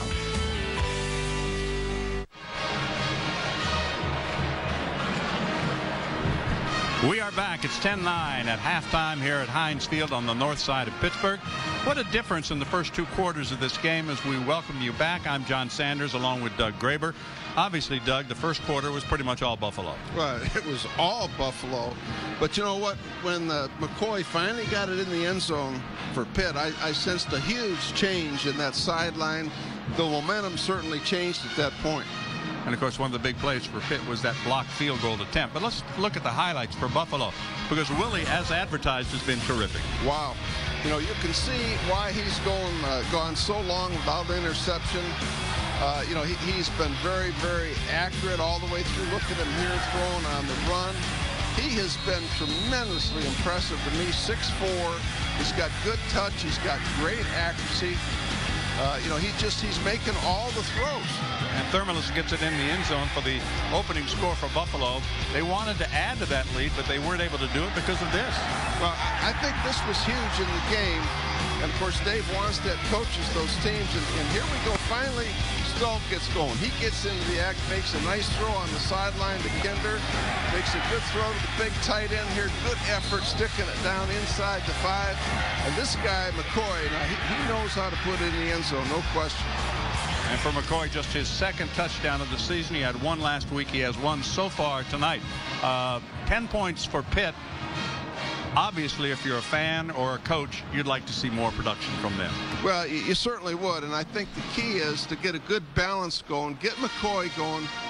Buffalo has blitzed him a bunch. Now, the only way you're going to get him out of the blitz package is make some throws down the field. Stull you can see his confidence coming. He's got to make a big play for Pitt. Well, I think you had a good point in that first half when they did get that touchdown, that everybody, offense and defense, kind of relaxed a little. They really did. You could see it in their special teams. Their defense started flying around. But give Buffalo credit. That was a great drive just before half, and good.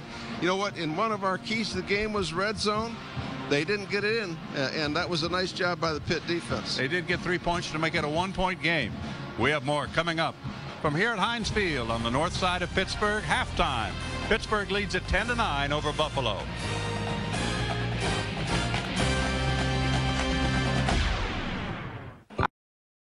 A.m. only on SNY. Get to New York sports here. Continues in downtown Pittsburgh. You look at one of the many bridges that span the rivers.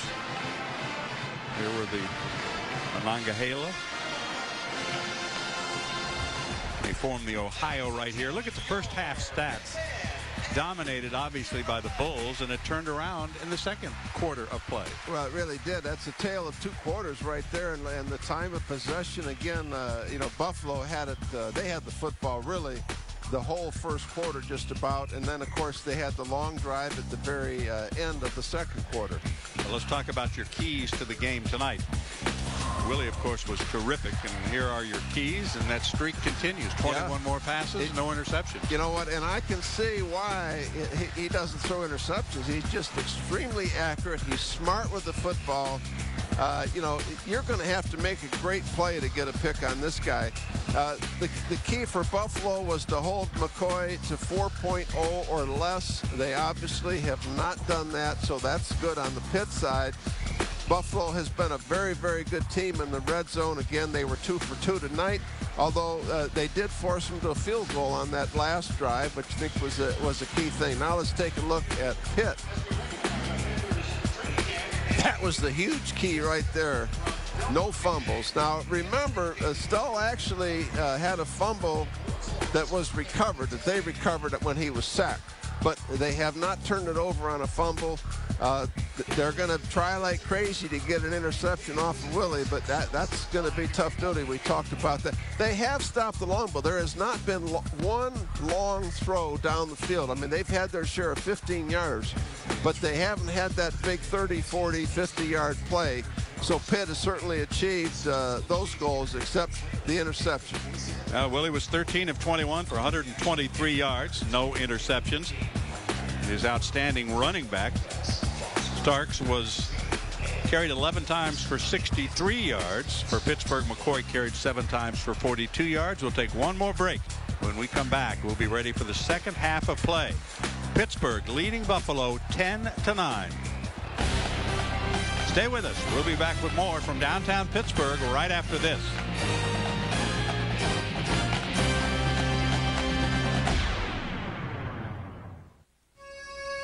I came to the University of Pittsburgh to learn with the best. At Pitt, we become better students. We learn that education extends beyond the classroom. At the University of Pittsburgh, we learn how to explore and discover. And how to gain knowledge from every experience. If we're known by the company we keep, then at the University of Pittsburgh, we're among the best. See the back pages in a whole new light. It's unbelievable! As Chris Cotter. It isn't like great pictures are growing on trees. Joe Beningo. Who's kidding who? And the daily news writers behind the top stories deliver the hottest New York sports topics with debate. Is there any place for this in baseball? Opinion. I just don't like the attitude of this team. And a whole lot of attitude. Of course he hit him on purpose! Daily News Live, presented by Citi. Weekdays at 5 with encores at 11 and 1:30 a.m. only on SNY. Get your New York sports here. For many men, an interview suit is a first step toward a second chance. Donate your gently used professional clothing during the Men's Warehouse National Suit Drive and receive a 10% discount toward your next purchase. I guarantee it. Dames en heren, we gaan beginnen!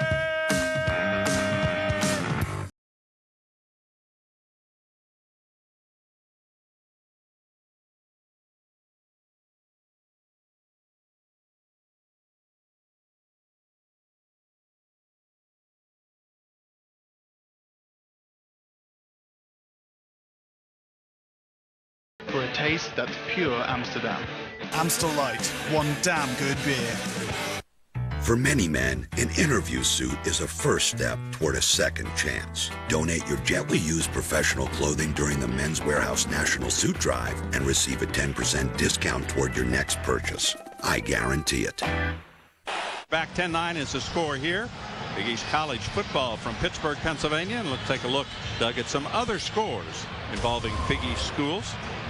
Connecticut in overtime to beat Temple. Wow. Akron knocking off Syracuse. Wow. Louisville. There's another MAC school with a win over Syracuse. That's right. Akron, they're much improved from what they had been in the past. Big East action. Louisville opening with a victory. They're going to be one of the better teams in the league.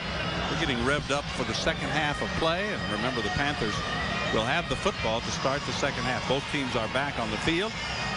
We are just about ready for our second half kickoff. Pitt will get its first possession. And the Panthers scored on 2 of their 3 possessions in the first half. And you saw the Panther on the bike there, Tommy Duhart, getting loosened up. Here's the comparison of the quarterbacks. And you can see that Willie basically had the better of it.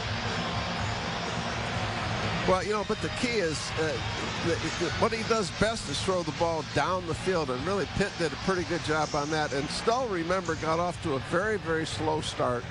And then in the second quarter, he seemed to just get some juice, get his confidence going a little bit. I think when he had that scramble and took a hit, I think that was good for him, and he kind of got it going a little bit. Now let's take a look at some top 25 scores from around the country, according to the Associated Press. The teams that are ranked nationally this year. Remember, Pitt was number 25 at the start of the season, and then stubbed their toe last week against Bowling Green. Georgia, no problem against Central Michigan. Ohio State was in trouble a little bit against Ohio early in that game. OU rolling over Cincinnati, and Miami and Florida. That'll be a great ball game. It comes up tonight. Also got Missouri off to a good start. They were one of the surprise teams. And how about that? East Carolina knocks off number 8 West Virginia. The Mountaineers scored only 3 points. That's hard to believe, Doug. Wow. You're right. Now, of course, they really had some bad weather coming in there with the hurricane hitting the East Coast. But wow, that's shocking that West Virginia would only get 3 points, especially after they hammered East Carolina last year. Well, what goes around comes around. You know what they say? Principe will do the kicking off. Deep for the Panthers will be Stevens Howling and Andre Wright. Pitt would like some decent field position. Here comes the kick. Interesting formation for the kickoff. It's fielded at the 15-yard line. A little bit of room. Sidesteps a tackler to get out across the 30. Stevens Howling with a decent return out to near the 35. A 20-yard run back of the kickoff to start the second half. And let's see if the Panthers can maintain what they had, Doug, because they scored on their last two possessions of the opening half. Well, obviously the key here is, to get the ball to McCoy. That's really the key. And again, that offensive line is athletic enough to get him going, averaging 6 yards a carry so far. Stoll looks to pass. The pass is complete outside the 45 to the 46-yard line. Oh, Derek Turner, yep, made the catch. Cook ran him out, but he picks up 11 and a first down. You just see a total difference in this quarterback. Just look how definitive he is right here. Look him set his feet right on the money. Nice timing throw. We didn't see that in the first quarter out of him. Ball is at the 48-yard line now for the Panthers. Turner will go to the left side. He'll have 3 receivers in this formation. 1 wide on each side, and then the slot man comes in motion. Looking left, throwing left, pass is caught for about 5. Again, that's Turner who was on that side. Thomas coming up to make the tackle. He'll get 5. Of course, and Turner right here is the son of Odessa Turner, pretty good wide receiver himself for the Giants in the 49. Nice catch, boy. He plucked that one right out of the air. 6'3", nice size, out of Teaneck, New Jersey.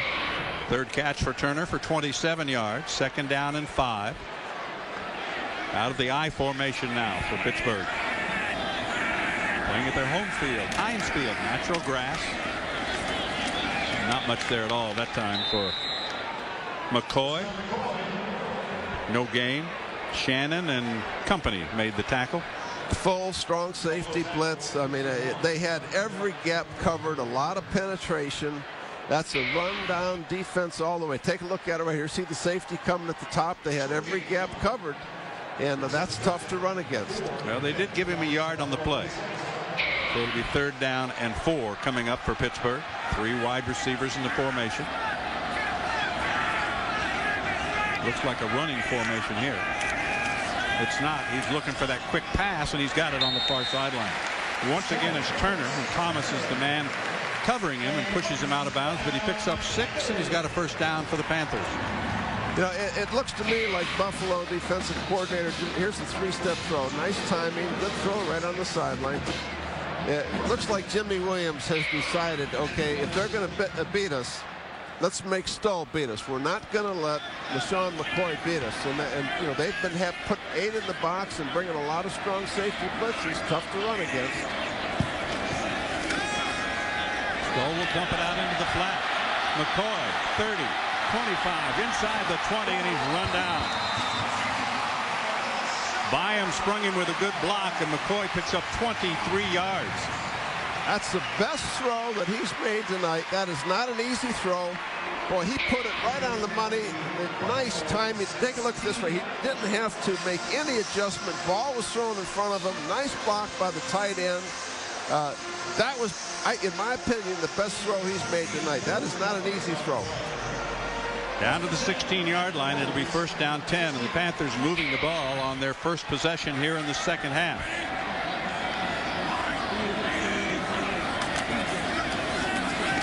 McCoy. He is knifed down right at the 15-yard line by Cook. Nice recovery by Cook. I'm going to give him 2 yards on the play. Yeah, that was a great play by Cook because the wide receiver cracked on the outside. Take a look at it. The wide receiver cracks down. See it right there, and that's Cook. One-on-one makes a nice open field tackle on a tough guy to handle in the open field. A 1.5 gain. Checking into the lineup now is McGee for the Panthers. He'll be split to the left side along with Turner. 2nd down.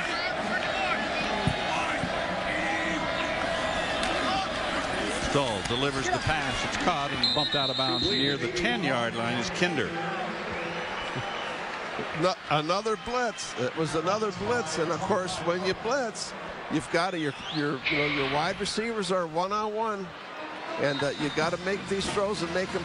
I tell you, I like the way that Matt Kavanaugh is calling this game, because I would say I'm estimating that Buffalo has blitzed 60% of the time. You've got to throw the ball outside. You have to, and let your wide receivers work against those corners. Stevens Howling is checked into the lineup, but he's not in the backfield. It is empty with 4 wide receivers on 3rd down and 5. Here comes the blitz again.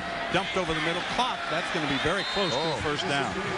Nice quick throw by Stoll. Option route to the tight end, Bynum. And I'll tell you, that was well covered. That was a great throw and a nice catch. Bynum made a terrific catch in traffic. Take a look at, boy, this. And again, he had a free agent right in his face. Smith made the tackle, but you could see, Doug, that he was looking left and then came right back over the middle of that pass.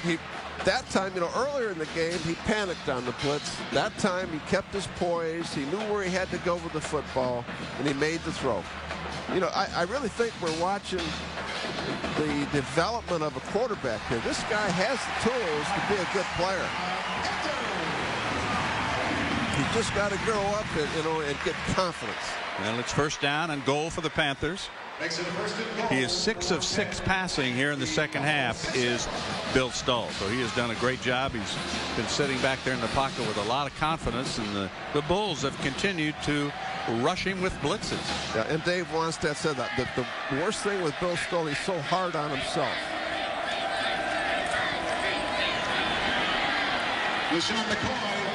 McCoy will get close. He's going to get down near the goal line. It'll be 2nd and goal coming up. Give him 5 yards on the play. I don't blame him for running left. That's big Jason Pinkston, number 77, and C.J. Davis. Nice move. They got a good push right there, and so did Bilecki. And just watching this offensive line on tape, I'll tell you, I'm very impressed. They're very, very athletic. They're still pretty young up front. A lot of juniors and sophomores, but they are athletic. And they're not overly big. They're good size. McCoy for the 6 points. Got it in there. And again, you see going to that left side, and I like the call.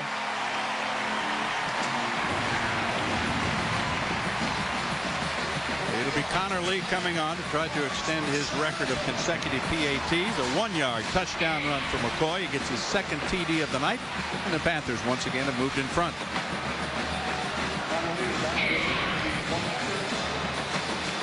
Makes it 16 for the Panthers. 9 for Buffalo. And that drive truly engineered by the quarterback Stoll. Billy was. And I'll tell you, I saw a lot of handshakes for Stoll when he came off that field. And Dave Wannstedt was the first. 17-9. Pittsburgh has the lead. So we will take a timeout with 10 minutes remaining in the 3rd quarter here in downtown Pittsburgh. Panthers strike on their first possession of the second half and open up a 17-9 lead. We'll be right back.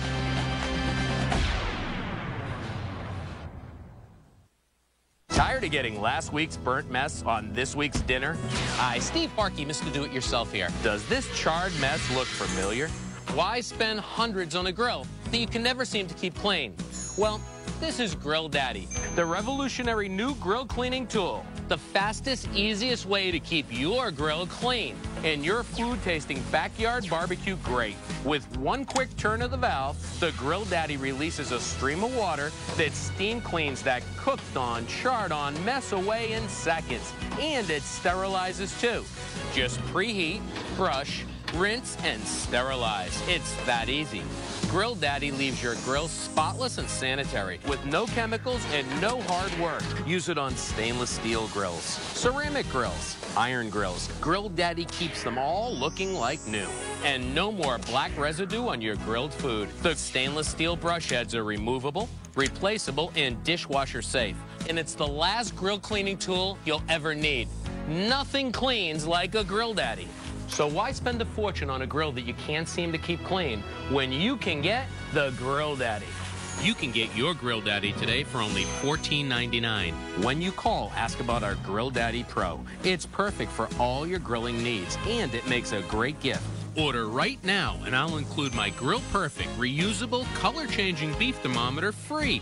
Just pay shipping and processing. Never have to guess again. In just 3 seconds, the color tells you whether it's rare, medium, or well. It's the perfect barbecue companion and is available for chicken and fish. Call now and find out how to get free replacement brush heads for life. Here's how to order. To order your Grill Daddy, have your credit card ready and call 1-800-718-2658. That's 1-800-718-2658. Call now to find out how you can get free brush heads for life. So call 1-800-718-2658 and order today. Tune in to SNY for Jets Open Mic, presented by Motorola. Full coverage of Coach Mangini's press conference every Monday and Wednesday at 4:30 p.m. only on SNY. Get your New York sports here.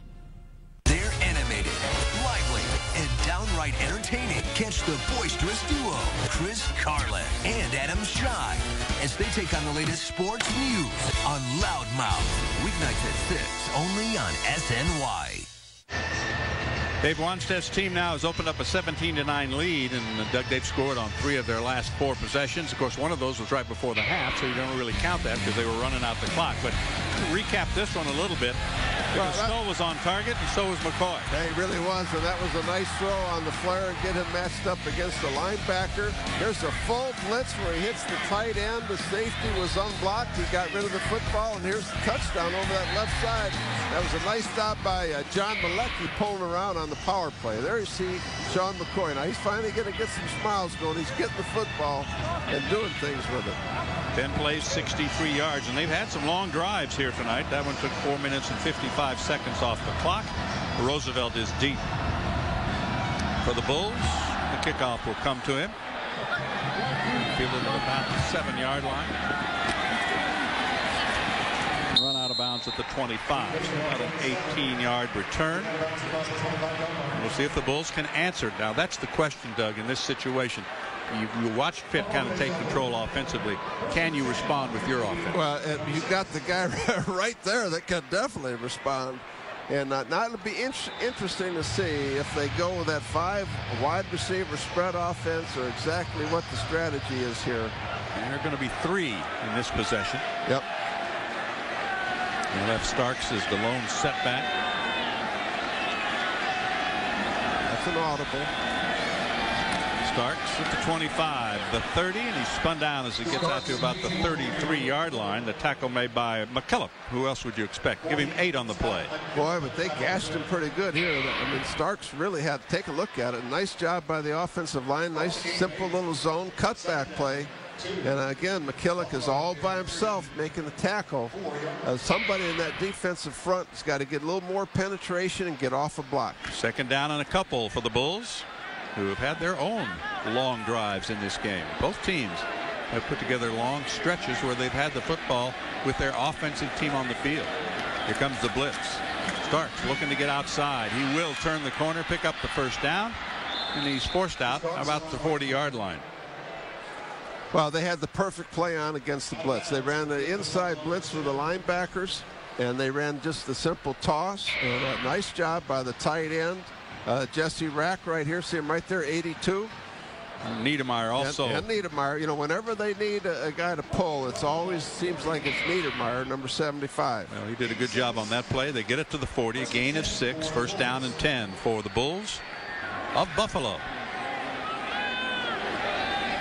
Officially the University at Buffalo. Out of the I formation now. Play fake. Willie throwing down the near sideline. Incomplete, but that's going to be pass interference on Pittsburgh. Intended for Jackson, and I think Aaron Berry is going to be flagged for interference. Well, you know, there was definitely some jostling down the field, and that was man-to-man coverage, and he was all by himself on him. Pass interference, defense, number 28, 15-yard penalty, previous spot, automatic first down. They called it on Thatcher. Yeah. No, they had the wrong number there. I was going to say, I thought it was Aaron Berry who was absolutely was Aaron Berry. And again, take a look at this throw, though. He had some heat. Oh, took a shot right after he got rid of it. But, wow, that's a good throw. No question about it. You know, I don't know. It's too bad because Thatcher was nowhere near the play. No. Just a little bit of hand fighting there for the football. You know, they certainly, that's a call you can make. It's first down and 10 from the Pittsburgh 45-yard line. Again, play action fake. Throwing short, and did he hang on? I guess he did. He was kind of bobbling it on his way out of bounds that time. Brett Hamlin was, and boy, he took a shot on the sideline too. He picks up 11 yards. I wasn't sure as he headed for the boundary if he was going to be able to hold the football. Let's take a look. Here's the bobble right here. Watch this shot. Whoa! Right in the backside. Yeah, that was Dom Masico. Boom. And this time they will send Hamlin and Roosevelt to the right side. This is Starks. Gets some room outside at the 30. And he'll work his way inside the 30 down near the 25-yard line. He was able to keep his balance. DeSicchio made the initial hit on him, and then he was chased out of bounds. I'll tell you, we're going to get a look at this. Watch the tight end here, number 82, Jesse Rack. I mean, he dominates right there. Number 82 did. He just killed the outside linebacker, knocked him right off the football, and that's a problem. Now remember, Pitt has lost their 2 starting outside linebackers, so you're seeing some problems there right now. They still have number 40 in the middle of that defense back there. It is second down and 4. Starks again puts his head down and gets near the 25-yard line. Maybe a shade short of a first down. Clock continues to roll. McKillop and Romeus were there for the defense for Pitt. You know, and here comes the Bulls. They've answered the bell every time that Pitt has gone down to score. They come right back down the field. And anytime you've got a quarterback like Willie on your team, you're always going to be a threat. This has been a great drive now by Buffalo. Well, the Panthers had a great drive to start the second half. The second part of this third quarter being dominated by the Bulls offense. Starks with it. I think he's going to get there. It will depend on the spot. Yeah, he really pushes the pile. He really keeps those legs going. Late hit. You saw McKillop backpedaling, took a shove from somebody. That might have been Niedermeyer. Well, and remember in the first half, those 2 personal foul penalties really turned the game around as far as the Bulls are concerned. One on offense. The play is a first down. Following the play, dead ball, personal foul, number 75 on Buffalo. Yep. That's a 15-yard penalty. It'll be first down. So isn't that his second personal foul? It's the third on the Bulls. Yeah, this is a very, very foolish penalty right here by Niedermeyer. Here you see him coming out and blocking Hansen right there. And there's McKillop filling it. Now take a look at this at the very end. You know, I really didn't see it there. There it is. Oh, there it is right there. Well, nice job acted by McKillop too. Yeah. There aren't many people are going to knock him back like that, are they? No. Ball is pushed back to the 39-yard line. Willie waits, pumps, throws deep, and is wide open in the middle of the field. That's going to be a touchdown of 39 yards. Turner and Berry were back there, but Hamlin was all alone. There was nobody close to him that time. Total bust in the coverage for the Pitt Panthers. No question about that. Total by him. He was wide open going down the middle of the field. And Willie just scrambled a little bit. And again, that was the concern. Look at him, looking. Scrambles, sees him, and puts it right on the money. That's his 5th catch for 77 yards total. And that's one of those, if you're the receiver and you turn around and say, hurry, get the ball to me. There's nobody next to me. Absolutely. I'm a little surprised they're not going for 2 here. They will take 1. And back they come again. That puts it back to a 1-point game at 17-16 with 6:41 to play. Is he open? Yeah, there's nobody there. I'd say.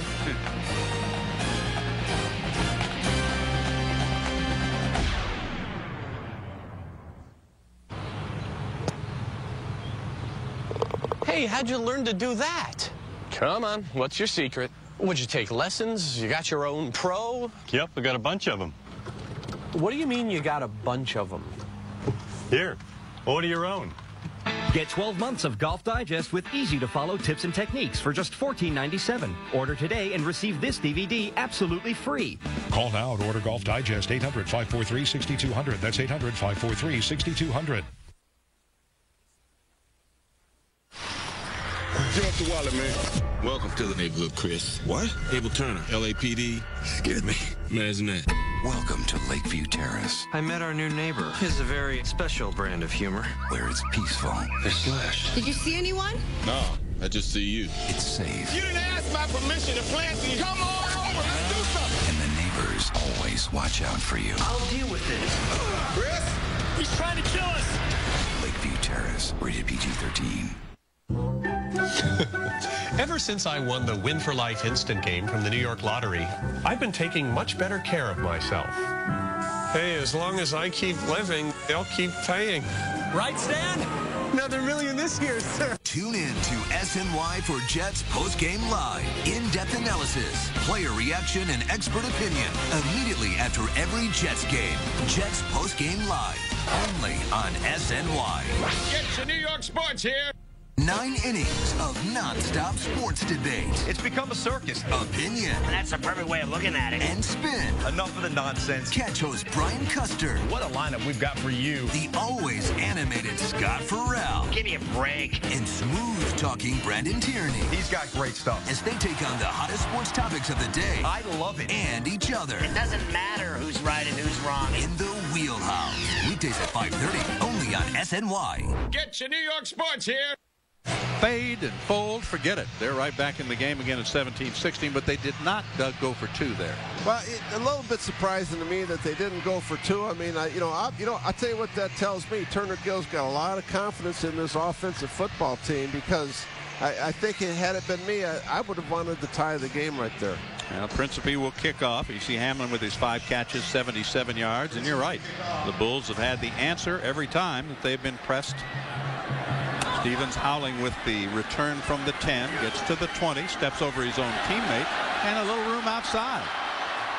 He'll get out to about the 35-yard line, maybe the 36, a 26-yard return. And it'll be decent field position for the Panthers. Nice job right here. And again, he is an excellent return guy. Double teaming right there at the point of attack. That the return was designed to go left.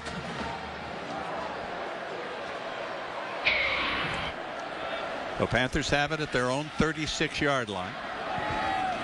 McCoy is the lone running back. Stull has a wide open receiver at the 40. Making the catch is Kinder. And Kinder will go down close to a first down. He might have it. Shannon was there defensively, number 7 for Buffalo, but Kinder's got a first down. Take a look at these possessions now and the amount of plays, and really they go from the third one on down. The field goal made, end of the half, just 4 plays there. That's all they could do. But a nice 10-play, 63-yard touchdown drive. So they have eaten up a lot of the clock and a lot of the yardage. They've got another first down. The ball is at the 47-yard line. Stull, 3-step drop, gets it out in the flat and completes it, but it's not going to be much there. I actually think he lost yardage on the play. Porter made the catch. Might lose a half a yard. Shannon was there defensively. Well, this was an excellent open field tackle by that was Shannon. Very nice open field tackle. And they got some help at the end from Thomas, but he's the guy that made the play. No gain. Second down. Now the I formation now. Here comes the blitz from the Bulls. McCoy at the 50, and he's knifed down from behind, just getting into Buffalo territory. And again, it was Shannon, number 7, who was there. He was going to get about 4 yards on the play. Yeah, this thing really gets strung out. Again, a nice block by the tight end, but it really gets strung out all the way to the sideline. Fight him. Collins, the fullback, trying to lead the play. Lott now checks in. Sherrod Lott. Cruz goes out for the Bulls of Buffalo. They're not going to make it easy for the Panthers here tonight. Porter in motion. Stull runs out of time and takes the sack. Thompson is there. Number 60, a senior from Jefferson, Florida, who makes the tackle. Well, this is not very well blocked. This was a blitz, but still, it was not an overloaded blitz. That's a very poor job by Joe Thomas, the right tackle. He just got beat there. Roosevelt will be deep to receive the kick from Brightus.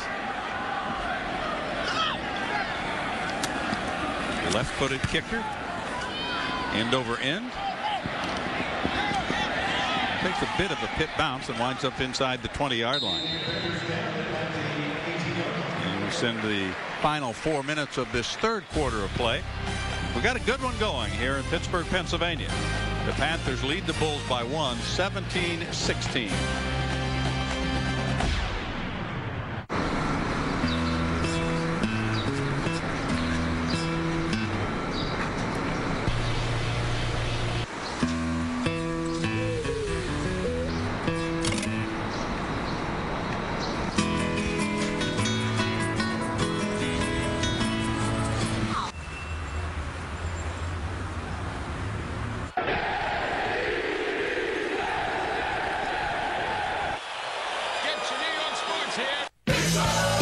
Okay, Pixels. IOTV is the best HD picture available anywhere, and that means 110% from all of us. Blue, what do you need to do? Be bluer. Green? Be greener. That's right, because IOTV has the sharpest HD picture you can get. Red. Yes, pink. Why do I have to be pink? Pink makes me look chubby.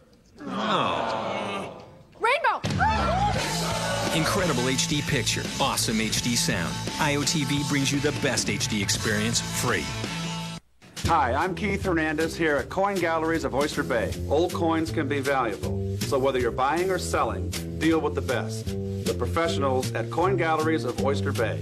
Bring in your coins, paper money, sports memorabilia, gold, and diamond jewelry. You'll always get a free appraisal and a fair price. Come visit my teammates at Coin Galleries of Oyster Bay. Coin Galleries of Oyster Bay, Long Island's largest rare coin and memorabilia store. Now in 3 locations: Oyster Bay, Lynbrook, and Levittown. 1-800-200-0129. Be a permanent part of the Mets' new home with a brick in the Citi Field fan walk located at the main entrance of Citi Field. Individually engraved with a name or message, these custom-made bricks will provide a lifetime of memories. Each order includes an exclusive replica brick for a great keepsake. Order your Citi Field fan walk brick today at Mets.com. All proceeds benefit charity through the Mets Foundation, and a portion of the purchase price is tax deductible. Order yours today at Mets.com. Bulls have the ball back, a chance to take the lead for the second time tonight. 17-16 is our score. Yeah, and that's Danny Barrett right there, the quarterback coach. Now, I'll tell you, he's been a big help to Turner Gill. But he's been a long-time head coach up in the Canadian Football League, an assistant. He's done a nice job coaching Drew Willie.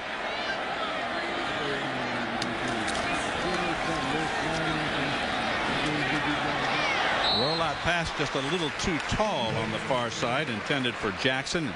We've counted it up. McCullough has 11 tackles already tonight. He led the nation, averaging over a dozen a game last year. Let's compare the quarterbacks tonight.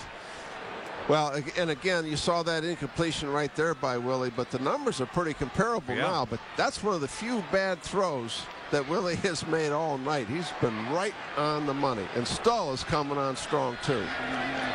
Starks is the lone setback. 3 wide receivers, 2 right, 1 left. Starks has the ball at the 20. Thermos has the ball, not Starks. He's that backup who runs so very well. A redshirt sophomore. He's from Texas, and they have 6 players from Texas on this roster. Boy, and watch this. Watch Ray Norrell, the left tackle right there. I mean, he just buries Aromius, the defensive end. I mean, that's just a one-on-one battle won by Ray Norrell. So a good run that time. Bray checks into the lineup as a tight end. And their stats last week, they doubled it up. Starks had 179. Thermolus had 102. 1st and 10 after a 13-yard pickup. A pretty good hit applied to Thermalus right there. He took a pretty good pop that time. He delivered and received at the same time. We heard that one pretty clearly up here in the box. That was a collision right here. Watch, he's 235 pounds. This is a big back now. Mistakis got in there, and they hold him to a 2-yard gain. So from the 34-yard line, it'll be 2nd down and 8. Rice and Hamlin now the wide receivers. Also out there is Roosevelt. So we have 4 wide receivers in this formation. Out of the shotgun on 2nd and 8. Inside handoff. Flag is down. Thermalus carried the football. He gets outside the 35 to about the 36. Give him a couple of yards on the play, but we've got a yellow flag on the field. Defense offside, number 26. That's a 5-yard penalty. Well, Ricky Gary stuck his head in there too soon. Well, I'll tell you what happened right there. They were in a coverage. Pittsburgh was that we call 22 Yale. It's a man-to-man coverage where they press the wide receivers. And as a cornerback, you just have to know when you're on a flanker and he's off the line of scrimmage. You know, you're going to be offside, right? Yeah, you got to know where the line of scrimmage is. That's a bad mistake. Ball moved out to the 39. It'll be 2nd down coming up. Just the 4th penalty, or excuse me, 3rd penalty on Pitt. 1 on offense, a couple on defense. Thermalus trying to push his way to that 1st down. They're going to keep the clock running. Yeah, I think he got it. Based on the spot I'm looking at, and I got a good angle, I think he just has it by a couple inches. We'll see. Ransom leading the defense was the first to hit him. And they're going to bring the chains across the field, I believe. Well, now we're going to see how good my eyes are right here. That's exactly right, Doug. This is, you've called it. Nope, they're going to go with you. We're not. Let's not measure. Let's give him the 1st down. I had it all the way. Whoa, this is going to be a barn, but you can just see it coming now. I'll tell you, this is going to be a great 4th quarter coming up here. And we have 1:50 seconds remaining here in the 3rd quarter, and the Bulls once again are beginning to march. They've got the 1st down at the 42-yard line. I'm not shocked at all at how close this football game is. You see this young man under center, and you'll understand they're going to put some points on the board. Play action. Rolling as Willie throws, and the catch is made on the far side of the field. He's out. He definitely was out. Well, Barry was there defensively. Jackson made the catch, but they're saying he was out. You know, that was the 2nd throw now on that sideline that he's really had too high. Take a look at here. He's definitely out of bounds. But again, he forces the receiver up, and then, of course, he's got no chance to get his feet down. Well, he would have had a 1st down if he could have gotten his feet in bounds. He did not, so it's 2nd down and 10. Big series for this Pitt defense.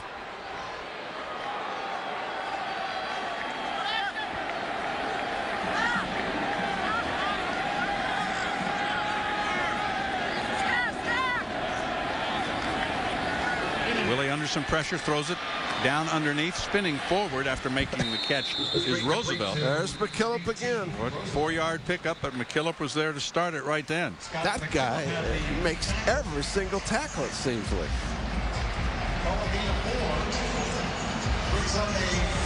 You know, we 3rd down and 6 here. We talked to Dave Wannstedt about McKillop. Take a look at it here. I mean, he just finds the football. He just doesn't get blocked. You know, and he's not a real pretty player, and he doesn't run really fast. He's just a football player. 6'2", 240 pounds. He is a 5th-year senior. The Bulls are 4 of 9 on 3rd down, and they've got a 3rd and 6 right here. Willie waits, and they got him from behind. Nice. 3-man rush. That was a coverage sack all the way. I mean, they took all the throwing lanes away, and the 3-man rush really was effective, and that was the ball sheared. It comes right around the corner here. See, all the crossing routes were taken away. That's why he had to hold the football. He is not going to make a mistake throwing the football. That's why he doesn't throw interceptions. Sheared and Romius sharing that sack. Aaron Barry is deep for the Panthers. He's going to get this football probably inside the 20-yard line. See the game clock, the play clock winding down. The bouncer, he's got it. Dodges the 1st man. Look out. And Barry just does go down outside the 25 to the 26-yard line. One blocker came flying in there, and that was almost blocking in the back on that play. You know, and the punter, Farden, the punter is an Australian rules football guy. He's from Brisbane, Australia. Whoa! What a block there. They spin him down. Panthers still lead by 1. Stay with us. Don't pay another mortgage payment or maintenance fee on your timeshare. Turn it into cash. Call Timeshares Only. We got rid of those maintenance fees. Thanks, Timeshares Only, for making it so easy. At Timeshares Only, you'll find properties from the biggest names in the industry. If you want to buy, sell, or rent, call now. No more mortgage payments, no more maintenance fees. Thanks, Timeshares Only.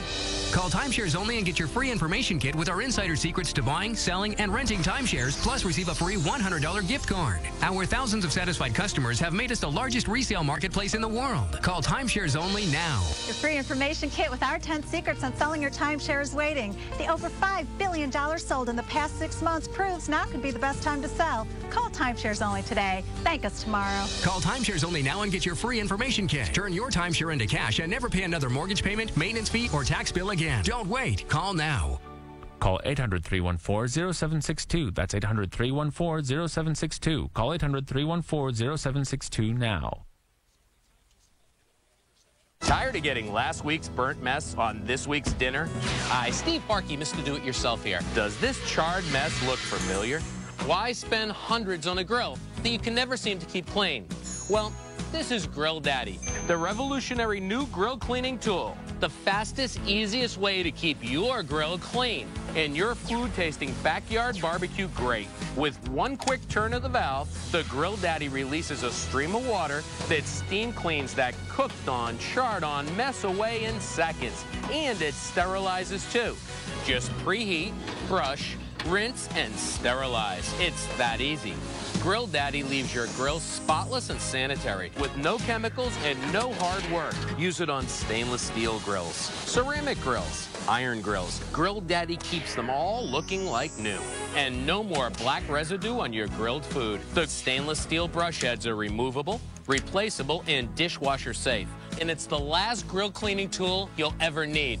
Nothing cleans like a Grill Daddy. So why spend a fortune on a grill that you can't seem to keep clean when you can get the Grill Daddy? You can get your Grill Daddy today for only $14.99. When you call, ask about our Grill Daddy Pro. It's perfect for all your grilling needs, and it makes a great gift. Order right now, and I'll include my Grill Perfect reusable color-changing beef thermometer free. Just pay shipping and processing. Never have to guess again. In just 3 seconds, the color tells you whether it's rare, medium, or well. It's the perfect barbecue companion and is available for chicken and fish. Call now and find out how to get free replacement brush heads for life. Here's how to order. To order your Grill Daddy, have your credit card ready and call 1-800-718-2658. That's 1-800-718-2658. Call now to find out how you can get free brush heads for life. So call 1-800-718-2658 and order today.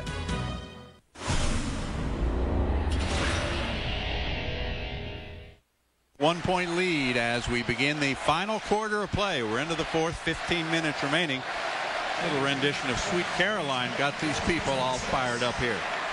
We'll see what the Panthers could do. They'd like another one of those 60-plus yard 5-minute drives here if they can get it. Byam, the tight end, is in motion. And the pitch comes to the tailback. That, of course, Thompson is there for the hit on Stevens Howling. LaRod Stevens Howling lost 2 yards on that play. Let's update the stats after 3 quarters of play.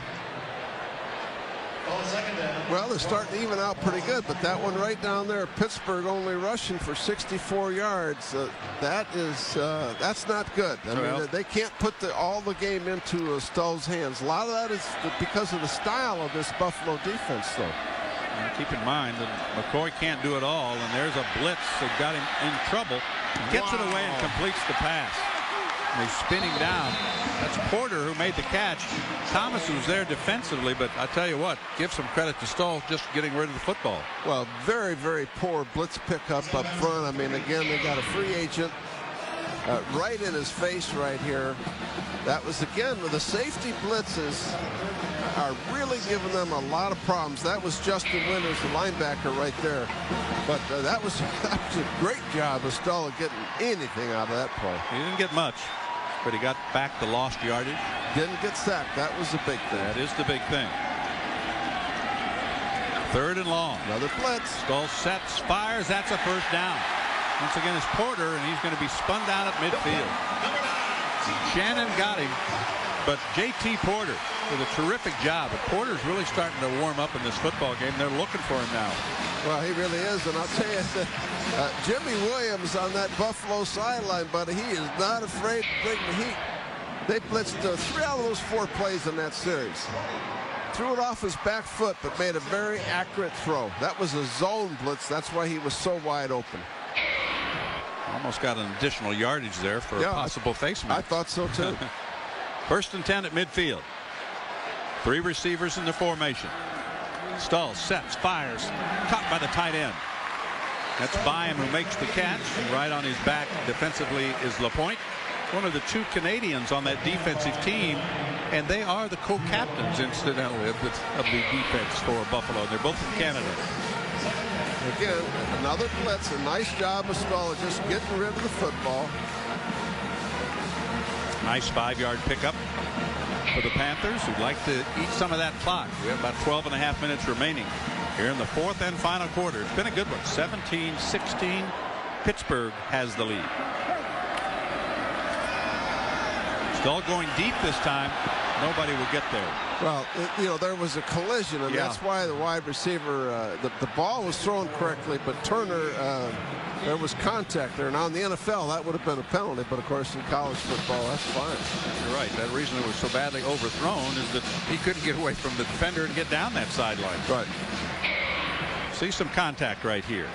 Yeah, right there was the contact, and that threw the timing off of the fade route. He had no chance. I'll tell you, Stoll is really, in my opinion, growing up tonight right in front of us now. He's made a lot of good plays. And he had 11 straight completions before that play. There's the short pass behind. Oh my goodness, what a great catch. Are you kidding me? McGee. Wow. One-handed it. Unbelievable. Terrific catch by McGee. And let's be honest, not a very well-thrown football. Look at this. Wow. Way behind him, and he was able to come down with it. Cook is there to make the stop. Oh, my. What a great catch. Oh, my. I believe we might see that on Sports Center. 1st and 10 inside the 35. Tripped up just as he got past the line of scrimmage is McCoy. He'll get a couple. But yards have been tough to come by for him. You talked about that at the start of the game. And again, a lot of it is the style of this Buffalo defense. I mean, they've played so many 8-man fronts. You know, they've brought the safety blitzes, free safety, strong safety. I mean, Jimmy Williams has got them coming from every direction. It's tough to run against. You got to make the outside throws. You got one-on-one coverage. Ocean Man is the tight end. Oh, here's a crack. Yes, sir. He's got a seam there. 20-yard line. Dragged down from behind, but he's inside the 15. McCoy finally breaking loose. Had a little bit of room, and he gathers 18 yards. Well, you know, that's the first real crack that we've seen McCoy have inside. Take a look at it. Oh, he saw the hole to his left, and he really went for it, didn't he, Doug? Nice cut back, and that was Jason Pinkston, the left tackle, that did a nice job. And when he finds a crack, buddy, he knows what to do with it. Well, they had to chase him down from behind, but not before he picked up 18. Ball is inside the 15-yard line. 71 yards now for McCoy. Inside the 5. That'll be first and goal. Somebody fired him up, huh? Well, and I'll tell you, and I got to be honest, I really think, you know, the one problem with the Mid-American schools, they don't have the depth, you know, that some of the Pitt has in their defensive front, and I think they're tired. I think they're really tired here now as we get to the 10-minute mark in the 4th quarter, and Matt Cavanaugh right now is just pounding it at them. Well, keep in mind that most of their scoring drives tonight have been long drives, Absolutely. 60-plus yards, taking time off the clock and wearing down that defense. They're going to stay with him. He's going to push his way into the end zone for a touchdown. 2-yard touchdown run, and the Panthers will go up on top again. And every time they get down inside the 5-yard line, you notice they're going left. The big old number 77, Pinkston, and number 55, C.J. Davis, and they have done a nice job for Tony Wise. Keep in mind, too, that McCoy had only one touchdown last week. This is his 3rd touchdown tonight. He's been the go-to guy when they get close to the goal. And that's the one thing the Panthers have done. They've finished 4 of their last 5 drives with points. PAT is coming up from Connor Lee. He booms it through there. Well, the Panthers march down the field, reestablish a little authority here. It's 24-16. We've got more to come. Still 10:21 to play. The push, the touchdown for Pitt.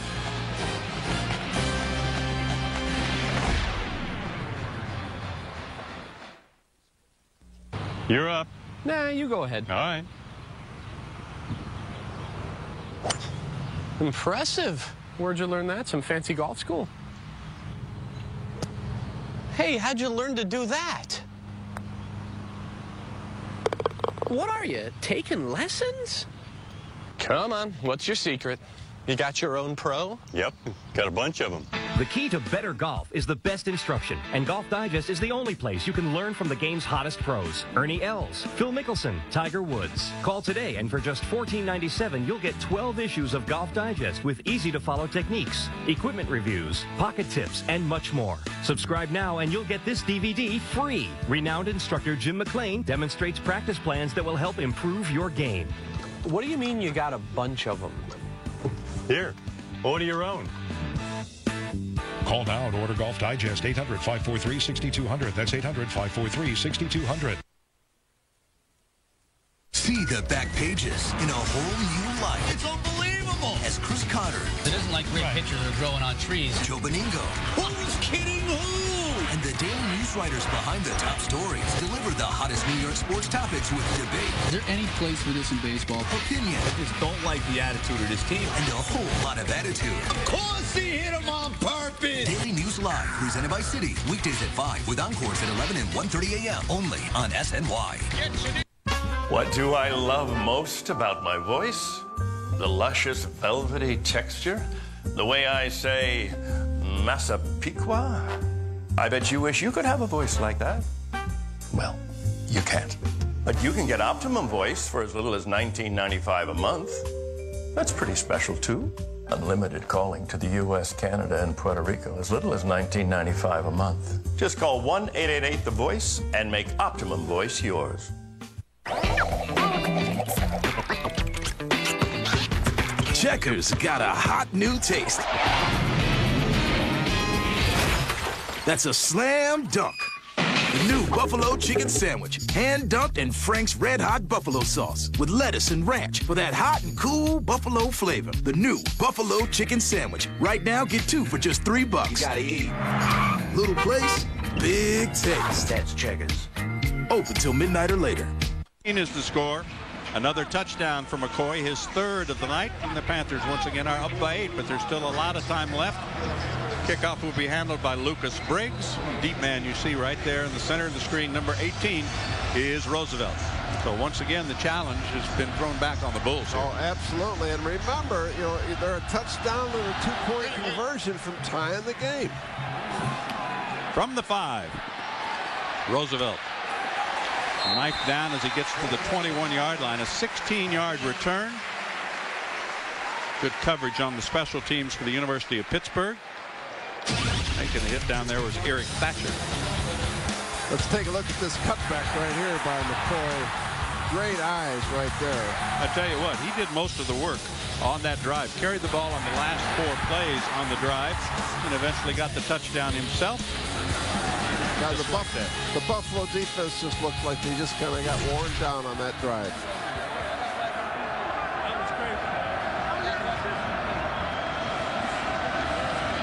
See if Willie can answer. Power running out across the 25-yard line for a gain of 4. That is Starks. Well, the last 10 minutes of this game, I'll tell you, this is going to be exciting because you got a really good offensive football team and quarterback on the field right now with Willie. Pressure's on the Pitt defense. A second down coming up. Game clock is running. Willie trying to air it out. Incomplete. Nice coverage by Aaron Berry, number 17. And again, in talking to Phil Bennett, he feels like Berry's his best corner because when they go nickel, they put Berry inside of that nickel, and I agree with that. It's just straight press man-to-man here, and he throws a fade, but it's really well covered by Berry. Gets his head back inside. That's classic job by him. He should have got a little width, though, when he turned his head back. Willie was 13 of 18 in the first half, and so far here in the second half, he's 3 for 9. So it's been a little bit of a change. Yep, big change. A lot more press coverage now by Pitt. They're pressing again. Corners are all right up in their faces. But he completes the pass because the defender fell down. The ball's going to be near midfield. And I think that was Berry. Well, McCullough made the tackle on Roosevelt, who picked up good yardage, but you could see the defender slip just as the pattern opened up. Watch. Yeah, right there. He goes down on the ground. And again, that was a nice inside move by the receiver. And Berry was not able to recover.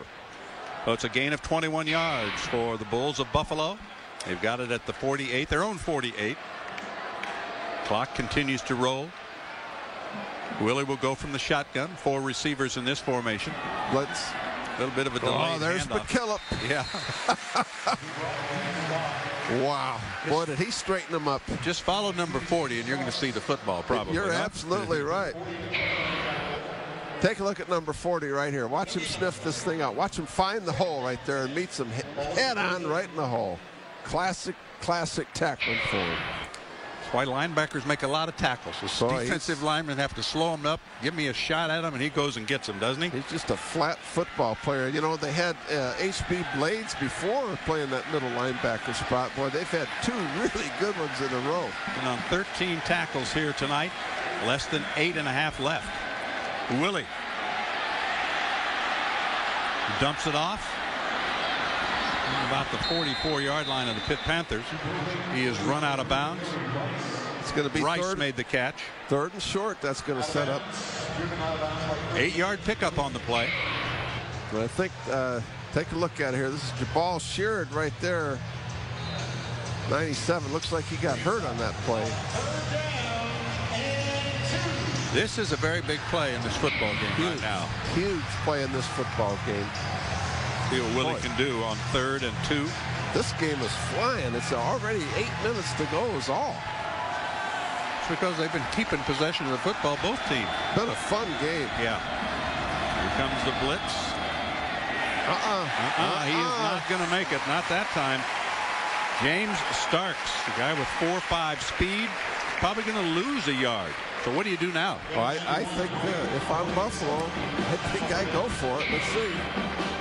Well, the way Pitt's offense has been, if you give them the football back with about 7 minutes left in the game, you might not see it again. You know? No, you're right. Yep, here comes the wide receivers. They're going to spread it out and let Willie see if he can get him a first down here. Would not be surprised to see a blitz call right here from Phil Bennett. Looks like they're going to take a timeout. Yep, they're going to take some time. That's their first card. Team timeout. First timeout of the second half for Buffalo. And I think that's a wise decision, too. Don't you, Doug? You've got to make sure what you're going to do. Yeah, especially if there's any confusion all there. You see Danny Barrett talking to Drew Willie, and Coach Turner there is making the calls. He's gonna make the call on the play. He calls all the plays. Turner Gill, of course, played for Nebraska, was a finalist for the Heisman, assistant at Nebraska, also an assistant with the Packers. And there was some talk that he might have been a candidate to go back to Nebraska as the head coach. But he did not. He's at Buffalo instead. Yeah, you know, everything in life is timing, and I really anticipate him having a great year. This is a good football team he has, and I think had the Nebraska job come open after this year, I think that would have been a big difference. You know, You know, he was 5-7 last year. He didn't have a winning year, but I mean, that doesn't describe at all the job that he's done for the Bulls. It's been really amazing. Well, they were 1 for 1 on 4th down last week, and they are 1 for 1 on 4th down this week. Will it be 2 for 2?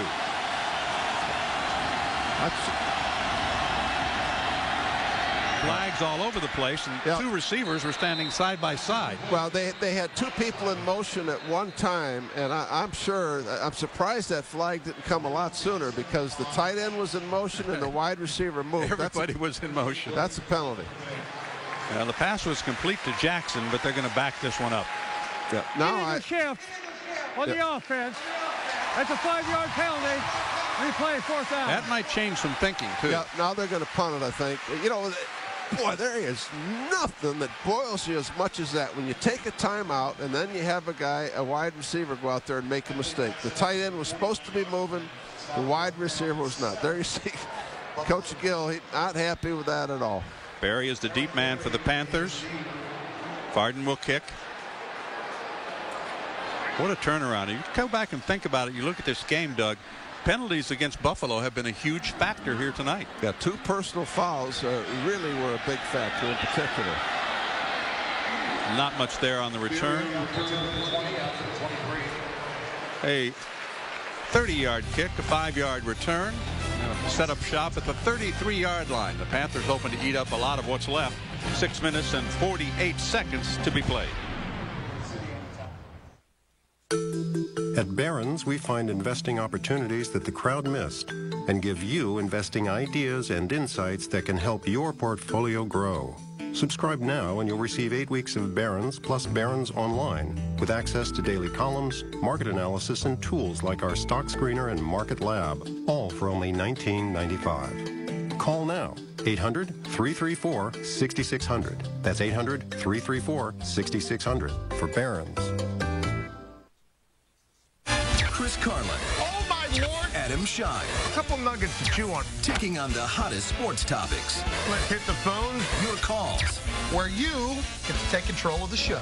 And each other. That's a disgrace, Chris. They may not always agree. What, are you crazy? But when it comes to debating New York sports, they're a match made in heaven. I got your back, big boy. I appreciate that. Loudmouths. Weeknights at 6 p.m. only on SNY. Write it down. Get your New York sports here. Time passes quickly, and now you realize Mom and Dad are getting older and need more care than you can provide. Have they properly planned for the future? Have you? It's easy to feel overwhelmed when faced with elder law and estate planning questions. But it's simple with the right guidance. Hi, I'm Jennifer Kona. At Genser Dubau, Genser & Kona, elder law is all we do. Call us at 1-888-ELDER55 and we'll send you our free guide to elder law and estate planning. We'll bring you peace of mind. Ableman marches on, making sure we all drive smart. My salesman from Able knows I love gadgets. The voice-activated sync technology in my new Ford, it's awesome. Right now at Able Ford, you can drive home in a 2008 Ford Flex all-wheel drive SEL for only $299 per month.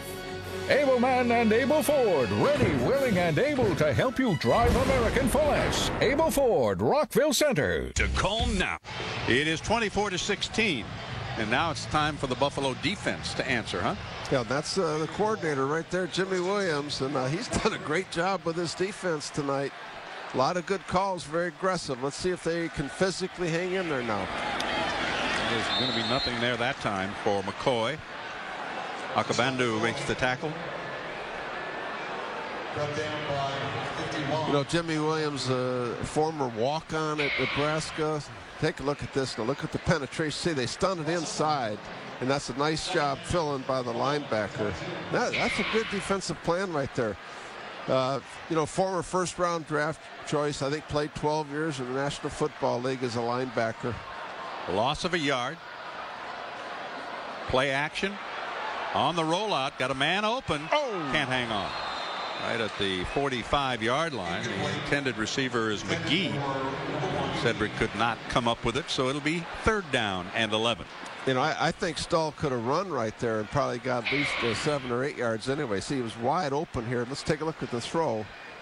Yeah, it wasn't a great throw, but it's catchable. That's funny. And McGee, he made that phenomenal catch earlier, the one-handed, right. And he wasn't able to come up with that one. 7 of 11 on 3rd down. And what you don't want if you're Pittsburgh is a quick 3 and out here. No, you really don't want that at all. This Buffalo offense is just too good. A lot of time in the pocket. Guns it. 1st down and more at midfield. They will finally run him down from behind. Great job that time by Turner. Newton made the tackle. Newton missed the tackle. And that enabled Turner to get away. That, Doug, is a huge play for Pitt right there. Well, that's one of the big plays that Dave Wannstedt was talking about. And watch Stahl work his way up into the pocket. See the double team right there, and he steps up in the pocket. And that was his own blitz, and he came wide open. Ball at the 42-yard line. 1st down 10 for the Panthers. Nice. What a great shot that was, too. Nice protection. Terrific job by Turner. And they finally do drag him down from behind.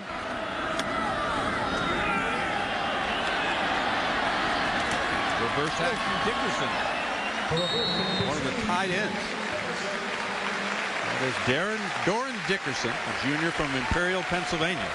He'll pick up 9 yards on the play. We haven't seen him tonight. No, we haven't. And I'll tell you what, you normally don't see a tight end running the reverse either. But he shows some pretty good jets right here. Pretty good size, 230.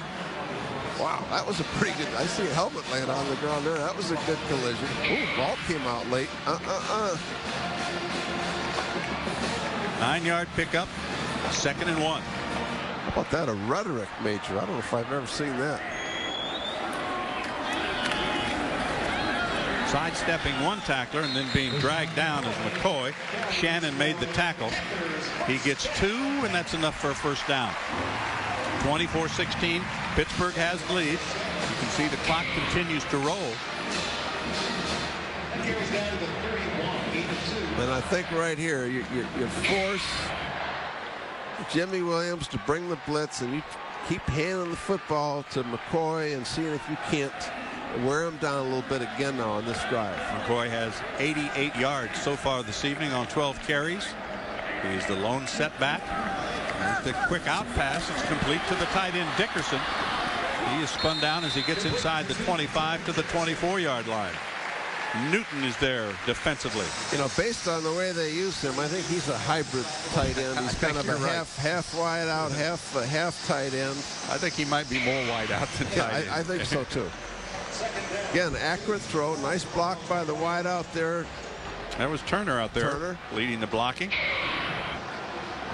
So Dickerson has been on a couple of big plays, and this is 2nd down and about 3. At the 25 of the Bulls, clock moving, 3:45 to go in the game. There's another short toss, but it is behind the intended receiver. That was the fullback Collins, who could not get his body squared around to make the catch, and that was not a particularly good throw. No, it wasn't, and I'm kind of surprised there with really, 2nd and 3, and you really figure you got 2 downs. Yeah, that's a very poor throw. That's one of the. He hasn't had many in the 2nd half, but that certainly was. But I'm surprised he didn't run the football there with McCoy, because really you kind of think they got 2 downs to make 3 yards. Well, they've moved it 53 yards so far, and they've eaten up 3 minutes of the clock. And we still have about 3.5 minutes to play in the game. And there's another bad pass that's incomplete. It's intended for another of the tight ends, John Pelusi. Number 83 was the intended receiver. But, this is the first time now that Stahl has been in a situation like this at the very end of the game where you got to make some plays. And let's be honest, he has not made them. And that brings Connor Lee on the field. Well, not on that last set of downs, that's for sure. This will be a 42-yard field goal attempt.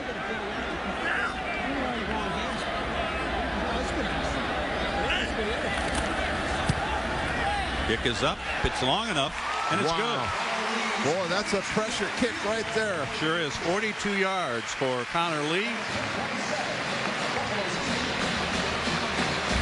So the Panthers expand their lead a little bit with the 3-pointer. The field goal makes it 27-16. We'll be right back. Don't pay another mortgage payment or maintenance fee on your timeshare. Turn it into cash. Call Timeshares Only. We got rid of those maintenance fees. Thanks, Timeshares Only, for making it so easy. At Timeshares Only, you'll find properties from the biggest names in the industry. If you want to buy, sell, or rent, call now. No more mortgage payments, no more maintenance fees. Thanks, Timeshares Only. Call Timeshares Only and get your free information kit with our insider secrets to buying, selling, and renting timeshares, plus receive a free $100 gift card. Our thousands of satisfied customers have made us the largest resale marketplace in the world. Call Timeshares Only now. Your free information kit with our 10 secrets on selling your timeshare is waiting. The over $5 billion sold in the past 6 months proves now could be the best time to sell. Call Timeshares Only today. Thank us tomorrow. Call Timeshares Only now and get your free information kit. Turn your timeshare into cash and never pay another mortgage payment, maintenance fee, or tax bill again. Don't wait. Call now. Call 800-314. Auto insurance wasn't something I used to get animated about until I switched to Esurance. Paul is an actual Esurance customer. Here we go, Paul. With competitive rates and quote-by-print convenience, Esurance makes it easy to save time and money on car insurance. And don't forget, if you ever run into any trouble, special agents are here to help you 24/7. Who knew I could be so drawn to my auto insurance company? Take a fresh look at your auto insurance. Get your quote from Esurance today.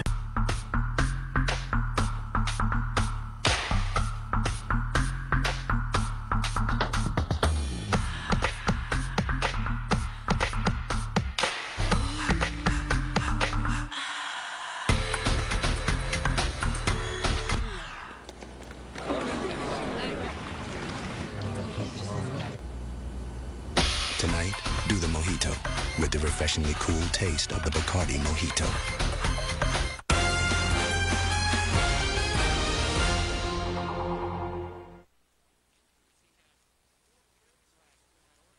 (27-16). The Panthers have the lead thanks to that 42-yard field goal. We still have 3.5 minutes to play here at Heinz Field. It was another lengthy drive for the Panthers. They went 53 yards, took 3 minutes 17 seconds. It just kind of petered out right at the end, didn't it? Yeah, they really did. And I was just, you know, I hate to be critical, but I really thought they should have run the football there when they had it 2nd and 3.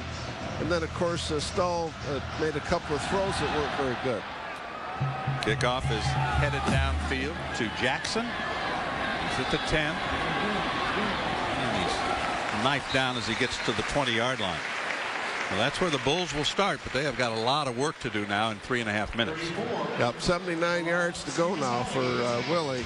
And but boy, I'll tell you, he's the guy that can do it. And now you're pretty much in a throw situation. They might even go no huddle here, you know, because of obviously 2 scores down.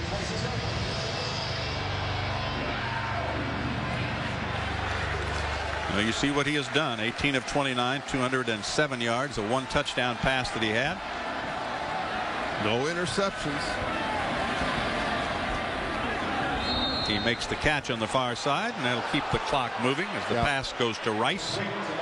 Yeah, they're going no huddle, just like I thought they would. And that was not a very good throw by Willie. That's one of his poor throws so far tonight. Well, you can see that clock winding down. And when you're down by more than 1 touchdown, it's a lot tougher. There's the inside handoff.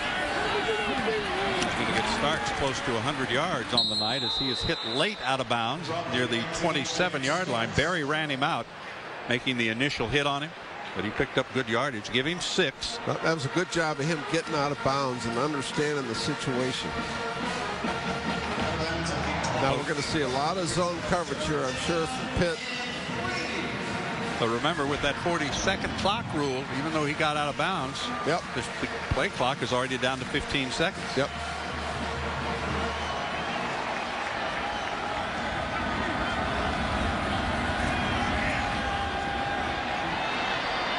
Starks will pick up a first down as he gets outside the 32-yard line.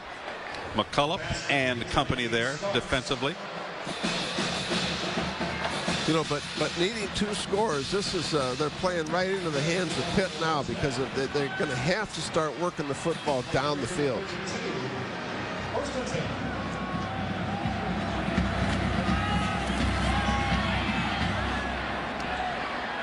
That's going to be incomplete. Fields was right there defensively. That was a great play by Elijah Fields, really a good play. The biggest thing is he didn't interfere with him. Watch him get his right hand in here right at the end. Beautiful. That's textbook. Make the tackle with your left hand, get that right hand in on the football. That was a classic play for Elijah Fields. 2 minutes, 17 seconds to play. 2nd and 10, but they did at least try to go downfield, and they will again. That one's caught for a first down. Plenty of defenders there, but Rice made the catch, picks up 11. Another first down for the Bulls of Buffalo. Good for Buffalo, first down. 4 wide receiver formation. They continue to use Starks in the backfield, and he goes out on the pattern. Down he goes.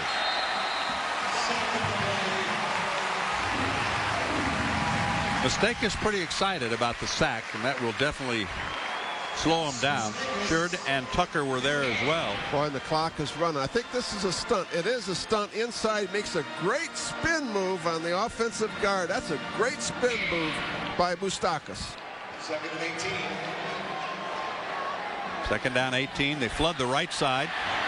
And once again, Willie running for his life. Now he unloads it. Intercepted. That's Thatcher who picks it off. And that ends the string. Unbelievable. Wow. You know what, though? But in a 2-minute situation, you know, and you're behind, you have to take chances and throw it down the field. And, of course, on the scramble, and what a streak, though. Take a look at this. What a streak for Drew Willie. Got to be up to, like, what, 275 without an interception. He's got pressure.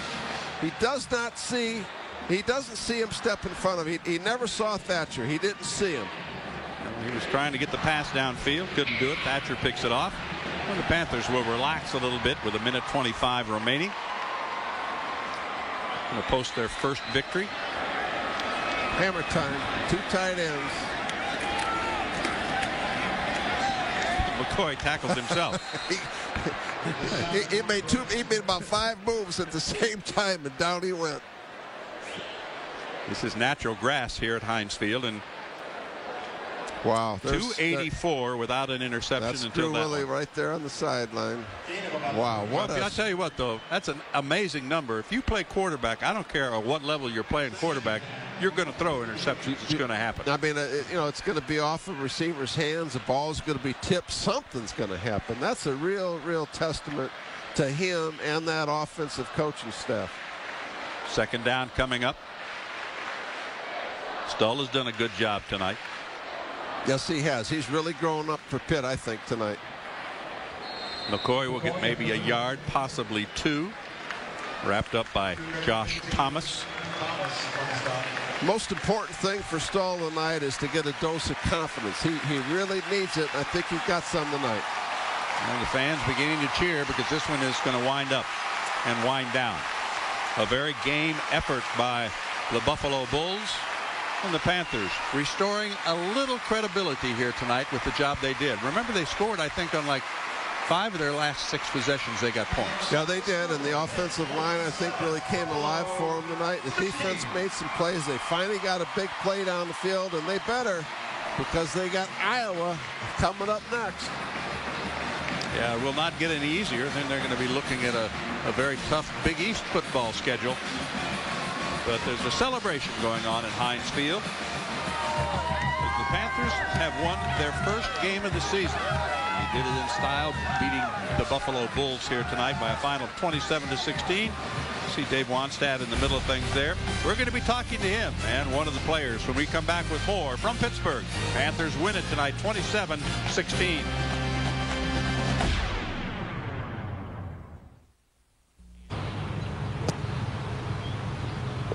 Hey, how'd you learn to do that? Come on, what's your secret? Would you take lessons? You got your own pro? Yep, I got a bunch of them. What do you mean you got a bunch of them? Here, order your own. Get 12 months of Golf Digest with easy-to-follow tips and techniques for just $14.97. Order today and receive this DVD absolutely free. Call now to order Golf Digest, 800-543-6200. That's 800-543-6200. SNY for Jets Open Mic, presented by Motorola. Full coverage of Coach Mangini's press conference every Monday and Wednesday at 4:30 p.m. only on SNY. Get your New York sports here. I'm Kenny Choi. Today's Mets-Phillies game has been rained out, but you can catch the NL East rivalry right here on SNY as the Mets send Pedro Martinez to the mound, take on Jamie Moyer and the Phils at Shea. Coverage begins tomorrow at 2 p.m. on SNY.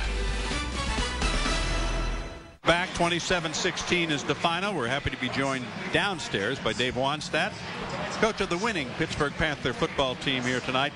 Dave, I thought a little bit of a slow start. Buffalo played great. Well, they did. They did a great job. We did not start fast enough, particularly on defense. We missed too many tackles. Give up a touchdown, which we shouldn't have. Our offense came through. We needed to score some points after last week, and they put together a nice drive. But Buffalo, they got a heck of a football team. Turner Gill does a fantastic job with those guys. Dave, this is Doug Graber. I really thought that your quarterback really kind of grew up for you tonight, got a dose of confidence, and made some plays for you. Yeah, he did. We got to continue to keep reminding ourselves that this was his second full-time game that he's played from start to finish, and make sure we don't get ahead of ourselves. Well, you did a terrific job, and you finally slowed them down a little bit. But I have to give them some credit because they tried to answer everything that you did until right at the end. I'd give them a lot of credit. They did a fantastic job. We got a lot of work to do. Talk about your middle linebacker a little bit, because McCullough, who makes all kinds of tackles, had another big night tonight. Every time he looked at the football, number 40 was there. Well, this was kind of his type of game, where they're going to lie up in the eye and pound the football and run the ball. He had more opportunities today. Scott's a great player. I mean, he's the anchor of that defense, and it was good to see him have a good game. Dave, I noticed offensively, when you got down inside the 5-yard line, you leaned heavily on the left side of your offensive line, and McCoy certainly made some plays for you tonight. 3 touchdowns. He did, and that was good to get him on track a little bit. And he's for us to win, he's got to play well. We all know that. Well, he finished with 91 yards. He got the 3 touchdowns, and the Panthers get the victory. Dave Wannstedt, thank you very much. Okay, congratulations. Thank you, guys. All right, we'll see you down the road. Panther band doing a little celebrating, tooting their own horns, and they should. Their offense played pretty good tonight. Well, they did, and Dave is right. After I looked at the tapes of this Buffalo, this is a good football team. Now, this is a team, that beat UTEP 42-17, and I'll be very, very surprised if Buffalo isn't a major factor in the Mid-American Conference. I would not be surprised to see them go to a bowl game.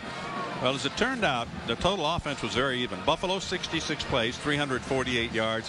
Pittsburgh 65 plays, 352 yards. Wow, you can't get any closer than that. We will remind our affiliates that we're going to take another break, and then we will come back to wrap things up here at Heinz Field.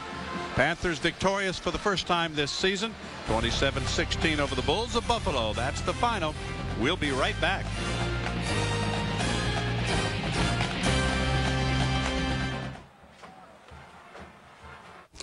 If you have diabetes, then you know what this is. It's your lifeline.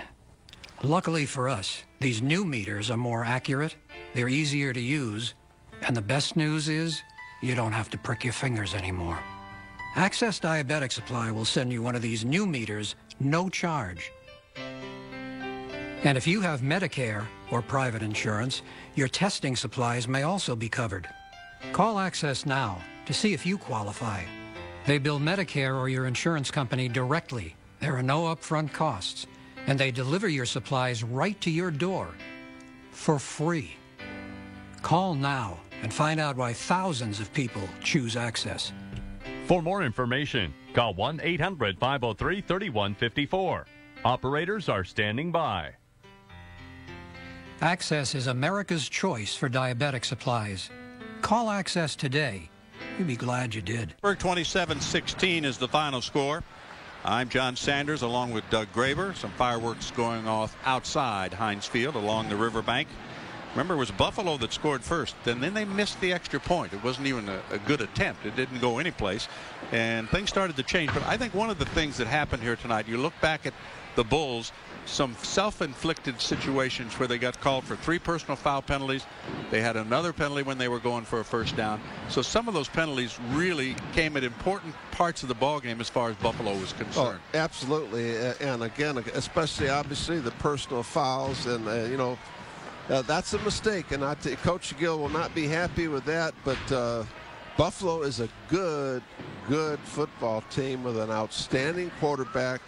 I really liked their game plan. I thought defensively they really did a lot of good things.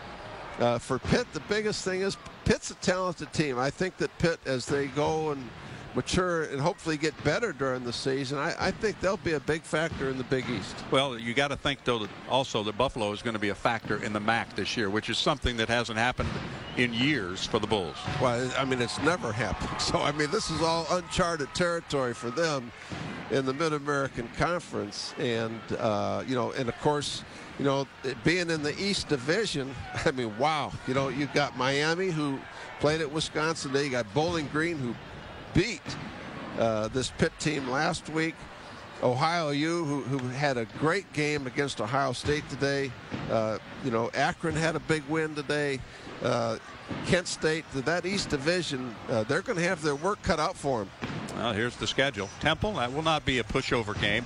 And then they go to Missouri. The Tigers, who were one of the surprises along with the University of Kansas last year, appear to be pretty well loaded this year, too. So we'll see. Then they go to Central Michigan and then Western Michigan as MAC conference play begins. Let's check out some of the final stats. We've touched on some of the numbers, and as it wound up, even though Buffalo dominated the very first part of the ball game in the opening quarter of play, final stats wound up being fairly even. Well, the surprise here again is that Pitt just was not really able to rush the football better. I mean, Buffalo outgained them in the rushing attack. And again, I got to give a lot of credit to Buffalo's defense. They brought a lot of blitzes. They really stopped a lot of the running lanes for McCoy. They got a lot of 8-man fronts. That's why Stull was so important, throwing for 241 yards tonight. He had one-on-one coverage. He made a lot of really good throws. At one point, I know he had 8 completions in a row. I was a little disappointed in the 2 throws he made late in the game.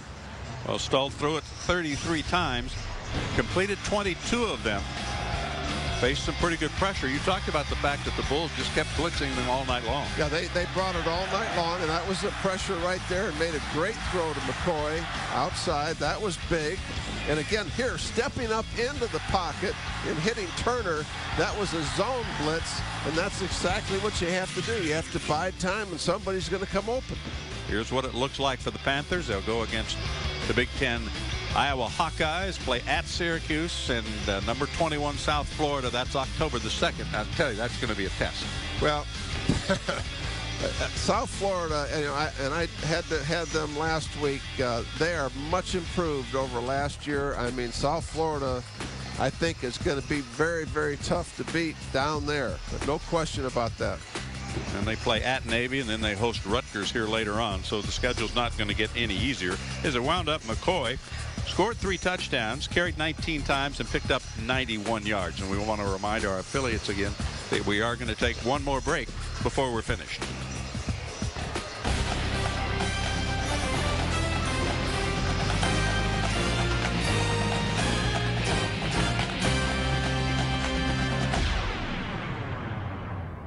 Do you want to own a brand new HP, Dell, or other name brand computer and improve your credit at the same time? If so, Tronics Country says you're approved, guaranteed. I wanted a new computer, but I couldn't get financed. Then I called Tronics Country. They approved me, delivered my new computer, and are reporting on my credit. If you have an active checking account and can afford low, flexible payments, you're already approved, guaranteed, for this special offer. There's no credit check, so you won't be turned down. Tronics Country approved me quickly. I got instant approval, and it was easy. Their flexible payment plans made it easy on my budget. And my kids are getting ahead in school. I started my own business, and now I'm my own boss. Call now, and with your paid order, we'll add a free color printer, free MP3 music player, and free LCD TV. You heard right. Free printer, free MP3 player, and free LCD TV. Call now and tell us where you want your brand new computer and free gifts shipped today. I'm glad I called. The Panthers win it here tonight. 27-16 is the final. Let's take a look at some top 25 scores. Top 25 action according to the Associated Press, and there, as always, early in the season, there are some surprises. So let's take a look. No surprise there. Georgia, even though they won the week before, dropped to number 2. They laid it on Central Michigan. Ohio State had a little problem with Ohio, won that one. No problem for Oklahoma over Cincinnati. And in the second quarter, pretty good battle going on in the state of Florida. Well, it sure was. You know, that's that is a huge game in the state of Florida, believe me.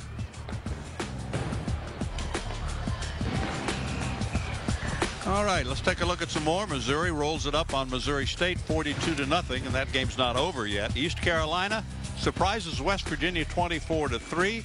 Auburn over Southern Miss 27-13.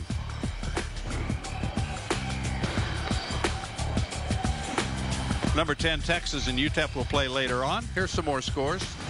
And of course, Alabama, boy, Tulane is really hanging in there well with them. Louisiana Tech hanging in there with Kansas. You know, I tell you what all these scores represent to me. This 85 scholarship limit, I mean, it's really even the playing field. Those are all pretty good football games up to this point. Well, and of course, if you're Kansas, such a surprise team last year, you're not going to sneak up on people this year, are you? No, you're surely not. That's not going to happen. And of course, Kansas has to go play South Florida. I think it's, I believe it's next Friday night. And they better buckle up. That'll be a great football game. Should be a great game. We had a good game here tonight. The Panthers kept moving back on top by a point here and there after the Buffalo Bulls scored first tonight. You know, this game for me just flew by because it was so competitive. The strategy on both teams was very, very obvious. You know, I watched the coaching adjustments as the game went on. And again, it was a fun football game to watch. And obviously, Pitt had their backs to the wall, buddy, after getting beat last week. So this was a must-win game for this Pitt Panther team. Well, look at South Florida and Central Florida hooked up in a pretty good one in the third quarter there, 17-10. Well, you know, there's a little history there. And, of course, this is the last game in that series, and South Florida has dominated. So this is Central Florida's last shot. That's at Central Florida. And they want to get South Florida bad. You saw the scores there. UNLV in the second quarter has a lead over Utah. Wake Forest just barely gets by Mississippi. Penn State wins their second game in a row. They didn't score 66, though, this week. Well, that's a big win because, you know, again, they had the problems this week with some players that were suspended. So that's a good win for Joe. And South Carolina, ranked number 24, falls to Vandy. Wow. Vanderbilt wins it 24-17. Yep. Illinois over Eastern Illinois, and Connecticut beats Temple in overtime. In fact, I think that was like a triple overtime. I'm not sure of that, but I knew that was going to be a tough one for Connecticut going down to Temple, and they had some horrible, horrible weather to contend with. And again, that's another Big East team versus a MAC team. And Akron rolling it up on Syracuse 42-28. So it doesn't look like it's going to get any easier for the Orange this year. No, it really doesn't. And that's really surprising that program is struggling like they are. It is. Louisville, a big winner over Tennessee Tech 51-10. Finale, I think, of the fireworks display here. That's what kept a lot of people in the seats. Pitt was ranked number 25 when the season began. Do you think that was too high? Absolutely, I do. I mean, they were 5-7 last year. It's not like they were 9-2 or something like that. They were 5-7. Obviously, that ranking was, you know, the win over West Virginia the last game of the season. Huge, yeah. That was huge. You know, Dave Wanstead has had 3 very good recruiting classes in a row, but honestly, I think that they were just a little bit antsy on that ranking. I don't think they should have been ranked nor deserved to be ranked. And now, of course, you know, they're going to have to really earn it this season to get back up in those rankings again. But this Pitt team is a talented team. It really is, and it's a young team. If they can stay healthy, they should get better as the season progresses, and I would not be surprised at all if in the latter part of the season they're fighting for a bowl berth someplace. Well, it took McCoy a while to get going tonight, but we're going to take a look at some of his play. He scored 3 of the touchdowns. LaShawn McCoy. And watch how all 3 of these go to the left. That was a nice job by Malecki pulling on that one. And again, this little flare pass and a good block by the tight end. Good throw by Stull. Here again, going to the left, same play with Malecki pulling. That's that power play, pulling the backside guard. And here was a big one where he caught him in a blitz and blew it out the backside. And that was big. And another one where he cut back. Nice job. This guy is a talented 210-pound running back that, I mean, he can be in the same class as Tony Dorsett and Curtis Martin. Boy, they've had a couple great ones here, and obviously the hopes are that he'll be in that category. Well, see those terrific numbers from his freshman year, and tonight officially now they've adjusted it. McCoy goes 20 carries for 93 yards, so that's really the best game that he's had. You mentioned last week he struggled being held to less than 4 yards per carry, and as Dave Wannstedt told us at the end of the game, he's got to produce for them to be a good team. Well, he has to, you know, and again, it was not an easy road for McCoy tonight because of what the Buffalo defense did. They knew they had to stop him. I mean, they played a bunch of 8-man fronts. They brought a bunch of safety blitzes. They filled all the gaps. But, you know, even so, eventually a good back like McCoy is going to find a crack and break one. I think also you raised the point that maybe the Buffalo team was getting a little tired in the fourth quarter. Yeah, and that's the problem with the Mid-American teams. You know, they're never going to have the depth of some of the, quote, what people think are the bigger level teams. And, you know, they can't rotate defensive linemen the whole game and keep everybody fresh. And I do think they wear down at the end. And, of course, you see a lot of upsets with MAC teams early in the season. But, you know, as injuries go, it happens. Panthers win it. Their first win of the season, 27-16 is the final score. For Doug Graber, I'm John Sanders. This has been a presentation of ESPN, the worldwide leader in sports. Thanks for watching, everybody. Life for Chris, 47, is his wife, Ellen, their daughter, Julie, and their son, James. Chris is a contractor. Ellen works for a home developer. They had some life insurance, but knew it couldn't cover the family's expenses if something happened to either of them. Then, within a month, 2 friends died. No life insurance. Chris got the message. A friend said, call Select Quote. They comparison shop the highly rated term life insurance companies they represent and save you plenty. Chris called and was delighted to learn he could get a $350,000 policy for under $27 a month. Ellen could get a $250,000 policy for under $18 a month. Life is too precious not to protect. Call this number or go to SelectQuote.com. Select Quote. We shop, you save. SNY.TV, the latest info and great features with original content. Welcome to Nissan Postgame Extra, exclusively on SNY.TV. Exclusive interviews. From the right side of the plate, you've been unbelievable this year. Game highlights. Delgado hits one deep. And the best insider info with our network of New York team blogs. Plus, get your team gear at the SNY shop. SNY.TV, your online home of all things New York sports. Check it out today.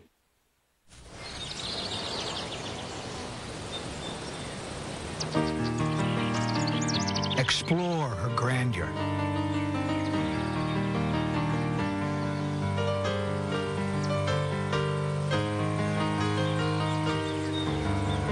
Appreciate her beauty.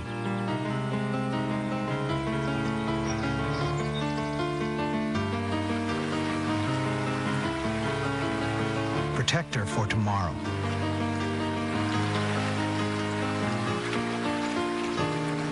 We all share the responsibility for protecting nature and preserving the environment for future generations.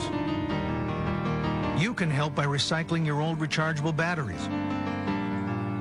Call 877-2RECYCLE or visit us online at calltorecycle.org to learn where you can recycle your old rechargeable batteries.